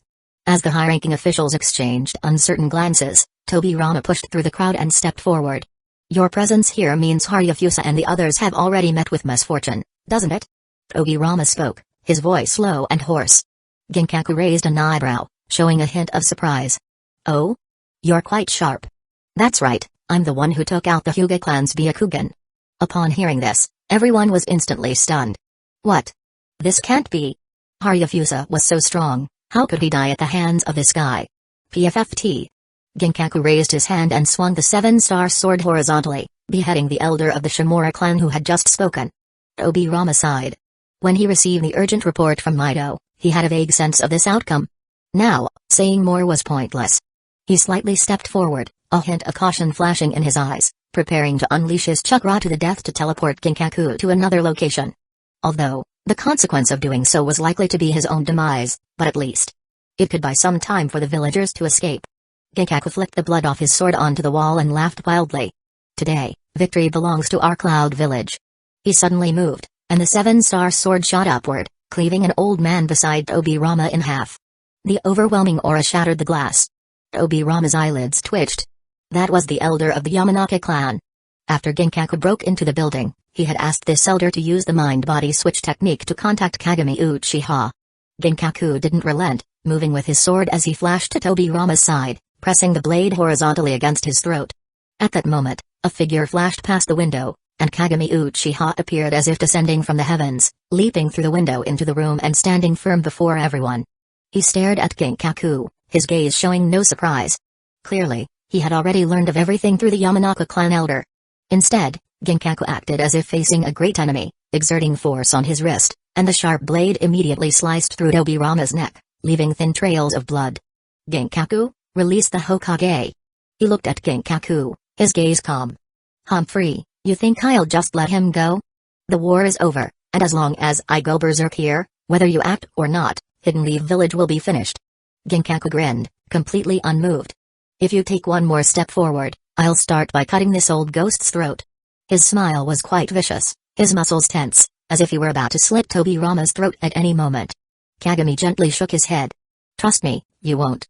As he spoke, he pulled something out from behind him and dropped it on the floor with a bang, rolling it in front of Ginkaku. It was a pair of bloodied long horns, pitch black in color, with fine golden fluff hanging from them. The jagged break at the base of the horns looked as though they had been forcibly torn off. Chapter 105, Peace Talks. This is.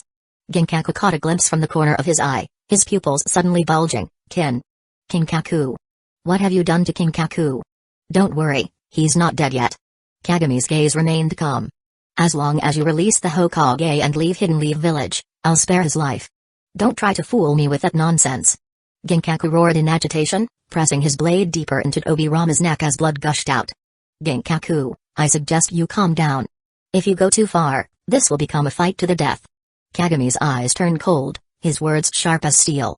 Not only that, but both of your tailed beasts are currently under my control and are charging straight toward your Hidden Cloud Village. Kagami tried to meet Ginkaku's gaze, but the cunning man refused to give him the chance. The only order I gave them was to destroy Hidden Cloud's village. Liar, how could you possess such power? The truth is as it is. If you refuse to believe, why don't we wait here for half a day and see if your village turns to ruins? Ginkaku's breathing grew noticeably rapid, his flickering gaze revealing the immense turmoil within him. Those black horns. Without a doubt, they belonged to Ginkaku. Whether it was the bloodstains or the faint traces of chakra lingering on them, everything confirmed they were unmistakably his. Ginkaku cherished nothing more than his silky golden hair and those majestic upright horns of his. Even in battle, he would never dream of using them to attack. Breaking his horns in front of a conscious Ginkaku would be far more difficult than simply killing him outright. Thus, Ginkaku knew full well that Kagami wasn't lying to him. But now was not the time to retreat. Brat, you're nothing but a brat. Even if everything you say is true, it only strengthens my resolve to destroy everything in madness. Ginkaku roared with laughter, his demeanor bordering on insanity. Shall we see which side suffers more? Oh, I forgot to mention. The Ninetales your Hidden Leaf Village has been desperately searching for is currently inside me. What if I let it rampage through Hidden Leaf Village? What? Tobirama's eyes widened, the corners of his eyes twitching slightly. How could this be? Kagami clenched his fists, his Mangekyo Sharingan radiating a chilling light. If that's the case, I swear I'll do everything in my power to stop you. To kill you. Ginkaku's eyes flashed with madness. Fine, then let's see who succeeds first. You killing me, or me destroying Hidden Leaf Village? Kagami stared daggers at Ginkaku, veins bulging on his forehead from sheer rage. Never in his life had he wanted to kill someone this badly. But he knew very well that if a fight truly broke out in the village, Hidden Leaf Village's situation wouldn't be much better than Hidden Cloud's villages. After all, the Ninetales is different from ordinary tailed beasts. As the two fell into argument, Tobirama remained like an outsider, as if the one taken hostage wasn't himself. His entire mind was focused on pondering one thing. Why did the Ninetales, which had been let go by Kamiane, appear in Hidden Cloud's village and end up sealed within the high-ranking Hidden Cloud's village ninja Ginkaku? Did Hidden Cloud's village snatch the Ninetales right from under Hidden Leaf Village's nose? But would the Ninetales, which Kamiane risked their life to set free, really resign itself to becoming someone else's prize? No, that can't be right. Madara and his group aren't fools. They wouldn't do something so pointless. This is all too bizarre. He pondered deeply, brows furrowed, thoughts flashing through his mind. After a long while, as if he had figured out the reason, his brows gradually relaxed, but his eyes were filled with bitterness, and a deep weariness showed through his slightly weathered face. If everything was as he thought. This war, all of this. It's utterly ridiculous. How about this? Tobirama spoke up, his hoarse voice heavy with weariness. Let's each take a step back. Let's negotiate peace. July of the 14th year of Hidden Leaf Village, as the war progressed, to avoid the outcome of mutual destruction, Hidden Leaf Village and Hidden Clouds Village chose to negotiate peace. This grand and tumultuous war, at the cost of each side losing a Kage-level powerhouse and countless elite ninjas buried on the battlefield, finally drew to a close. Looking at the overall battle situation, Hidden Leaf Village achieved victories on both the eastern and northern fronts, successfully killing the second Raikage and capturing two tailed beasts along with a Kage-level powerhouse from the enemy side. It could be said to be a great triumph. However, in the end, Ginkaku managed to infiltrate their base, forcing them to hesitate and ultimately choose to negotiate peace. Since Ginkaku did not trust Hidden Leaf Village, And with the tailed beasts and Kinkaku both in Hidden Leaf Village's hands, he chose the Hidden Cloud Village as the location for peace negotiations and took the second Hokage with him. If Hidden Leaf Village truly sought peace, they would have to come to the Hidden Cloud Village with sincerity to redeem their people.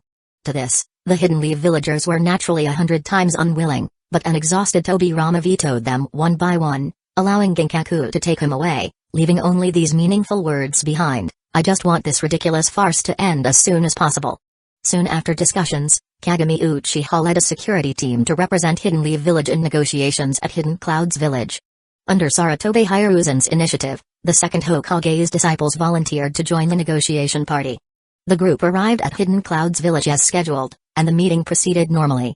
Ginkaku didn't play any tricks, which slightly eased Kagami's vigilance. Both sides' terms largely fell within each other's expectations. Ginkaku agreed to release the second Hokage, withdraw all Hidden Clouds Village ninja from Fire Country territories, and pledge no conflict for 30 years. In return, Hidden Leaf Village had to release Kinkaku and return both tailed beasts. After a heated debate, Hiruzan and Denzo, with their exceptional oratory skills, forcibly detained the two tails in Hidden Leaf Village for 30 years, citing the defeat of the Cloud Village on both fronts as justification. During this period, if the Cloud Village were to provoke any conflict, the two tails would not be returned, ensuring the authenticity of the peace treaty. Ginkaku was indignant, but with Kagami Uchiha overseeing the situation, he could only nod resentfully. Thus, the peace treaty was established. In front of the Hidden Clouds Village high officials, Kagami released the 8 tails from his control and freed the barely alive Kinkaku from the scroll. Hidden Clouds Village also promptly released the second Hokage, allowing the Hidden Leaf Village delegation to take him away. They immediately drafted military orders to disband all Hidden Clouds Village outposts and facilities within the Land of Fire, withdrawing their troops back home. After the Hidden Leaf Village delegation left Hidden Clouds Village, Kagami Uchiha suggested using the Flying Thunder God technique to teleport directly back to Hidden Leaf Village, to which Denzo and the others naturally agreed with enthusiasm. However, Kagami keenly noticed that Tobirama's mood seemed off. He had been unusually quiet the entire journey, as if burdened by heavy thoughts. "Sensei, is something wrong?" Tobirama silently shook his head before suddenly posing a strange question. "Do you still remember the answer to that question from back then?" "Question?"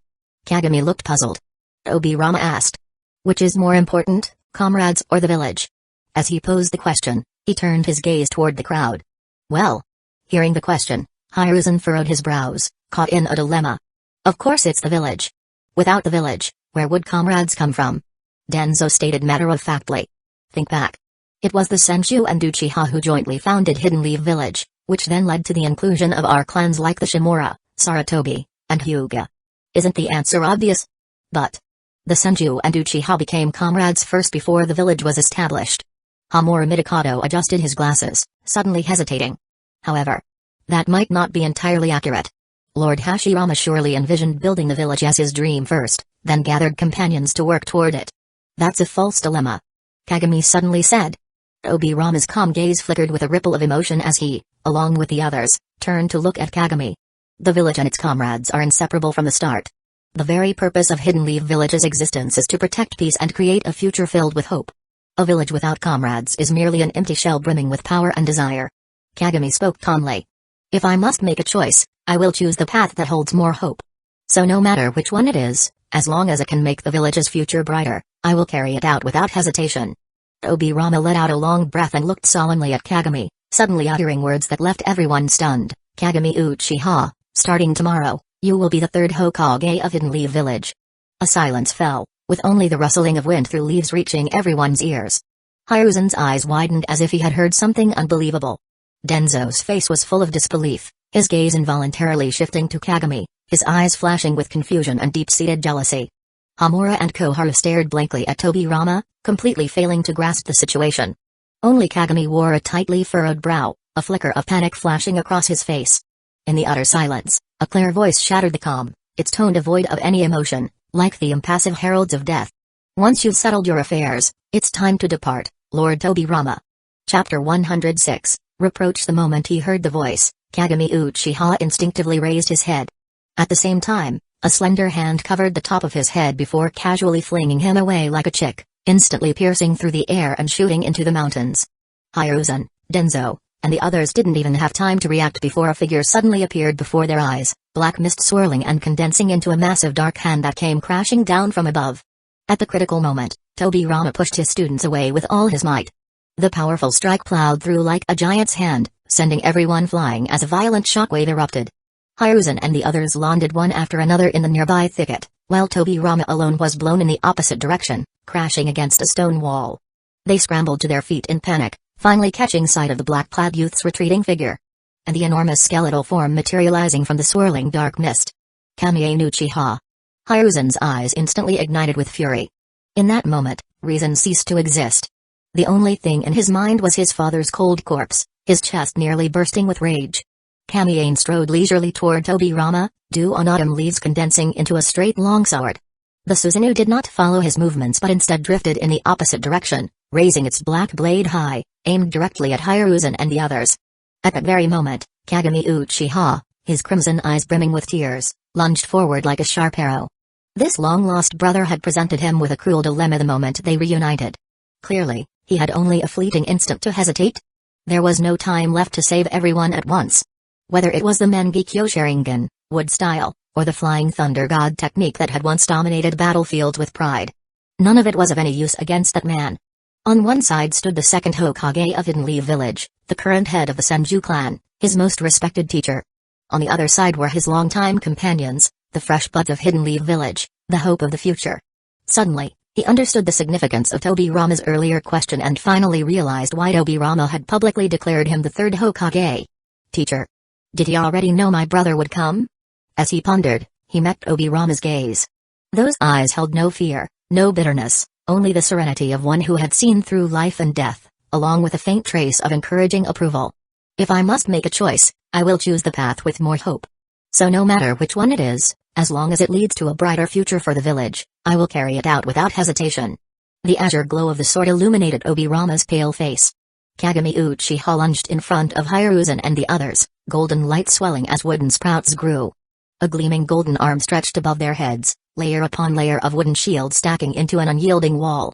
Countless branches extended from Kagami's body, tightly entwining the Hidden Leaf Village shinobi. Boom! The black blade struck the golden skeletal arm without flourish, splattering golden light like ink. It held for less than a second before the condensed black crescent sliced through the bone hand and cleaved into the wooden barrier. Seizing the moment, Kagami decisively activated the Flying Thunder God technique, vanishing with everyone in an instant. The last frame of vision showed Kamie thrusting his sword through Tobirama's chest. A gentle breeze swept by, causing Tobirama's silver hair to flutter slightly. He looked up at Kamie, his gaze remaining composed despite the blood trickling from his lips. Kamie tilted her head and crouched before him, curiosity lacing her voice.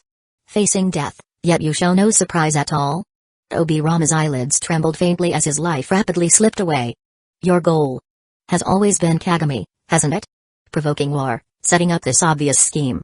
All of it was for him, for those eyes, wasn't it? As expected of Lord Tobirama, you're absolutely right. Kamie shook her head with a smile. But what does it matter? Everything is proceeding exactly as I planned. How? Confident.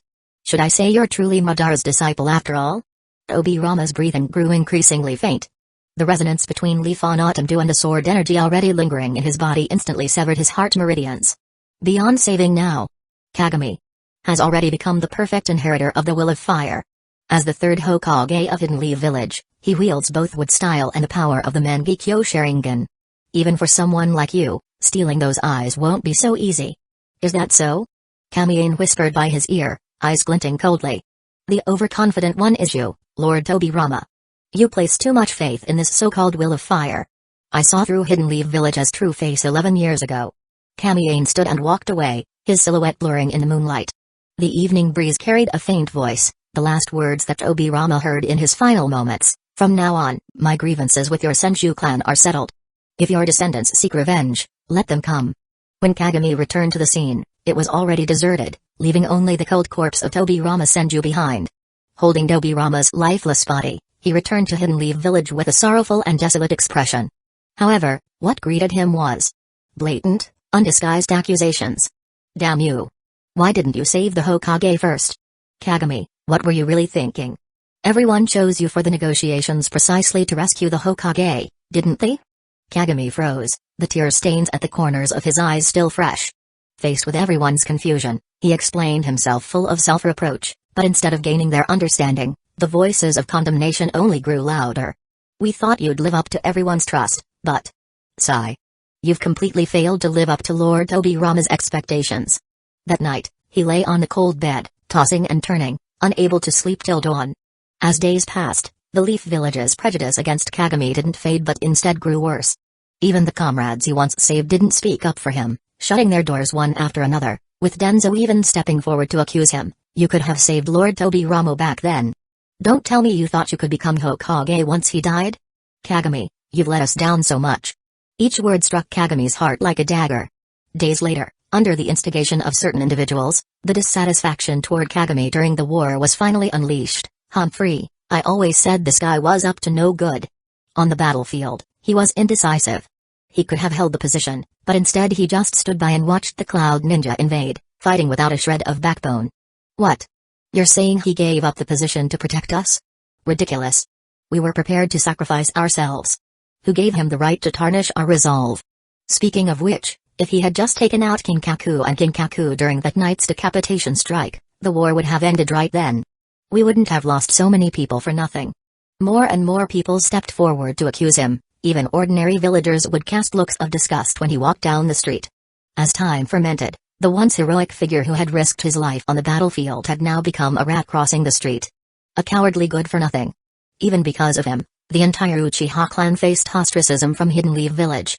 Chapter 107, Goodbye, Brother. Hey, did you hear? He once claimed Lord Obirama would choose him as Hokage? Laughable. Is someone like that even worthy? If an Uchiha could become Hokage, Madara wouldn't have had to defect back then. Come on, no matter what, he is currently the strongest in the village. Saying that is a bit too much. TCH, he's just relying on those eyes and Lord Tobirama's research. With those kinds of resources, even a pig could become Kage level. One night, Kagami sat despondently atop the Hokage rock, his mind unable to find peace for a long time. His beliefs, his unwavering ninja way, the will of fire that had carried him this far. For the first time, they began to waver. Did I really do something wrong? One morning, a piece of news suddenly spread through every street and alley of Hidden Leaf Village. Kagami Uchiha had long coveted the position of Hokage. He colluded with foreign powers, cooperated with Hidden Cloud's village to weaken Hidden Leaf Village's strength, deceived Lord Obirama's trust, and ultimately, during the negotiation meeting, conspired with his brother, the rogue ninja Kamien Uchiha, to kill Lord Tobirama. All just to make himself Hokage. Something absurd happened. This baseless rumor, which no one knew the origin of, was inexplicably propagated as the truth. Through streets and alleys, countless villagers marched in protest, demanding the execution of Kagami Uchiha to restore peace and justice to Hidden Leaf Village. This incident drew the high-level attention of Hidden Leaf Village's leadership, who immediately convened a meeting. However, the focus wasn't on uncovering the truth, but rather on debating who would claim his body and Sharingan after his execution. That night, Yuko Uchiha ran to Kagami's house in tears, her eyes red as she sobbed. "Kagami. I never thought you were this kind of person. Do you even know that because of your actions, my brother has been impeached by the clan elders? Yuko, even you won't believe me?" Kagami's eyes widened as his last shred of conviction crumbled. Yuko's voice was shrill with anguish. "I must have been blind to ever fall for you, even to carry your child. I hate you." In that moment, Kagami felt as if struck by lightning, a numbing cold spreading from his chest to his fingertips, leaving no trace of warmth. Lost in confusion, the will of fire he had upheld his entire life shattered completely. Without resistance, he silently watched his comrades. Those he had once risked his life to protect. As they led him to the execution ground. He knelt before the guillotine, his gaze slowly sweeping over the villagers gathered below the execution ground. Their expressions varied. Some cheered, some applauded, while others cursed with venomous hatred, as if he had murdered their mothers. Yet, he couldn't recall ever wronging any of them. I truly was wrong. His face was pale, lips pressed tightly together. At this point, any further defense was futile. They hadn't even bothered to bind him, certain he wouldn't resist. He didn't beg for mercy, nor did he rage. Silently, he watched the crowd that wished for his death, burying all his grievances and unwillingness deep within, turning them into a bone-chilling cold. So, this is what betrayal feels like. The time had come. The elder of the Shimura clan in charge of the execution immediately waved his hand, and the executioner obeyed, preparing to raise the guillotine blade. At that very moment, A bolt of lightning suddenly struck from the clear sky, crack, leaving the executioner charred on the outside and tender on the inside. The dazzling lightning, even in broad daylight,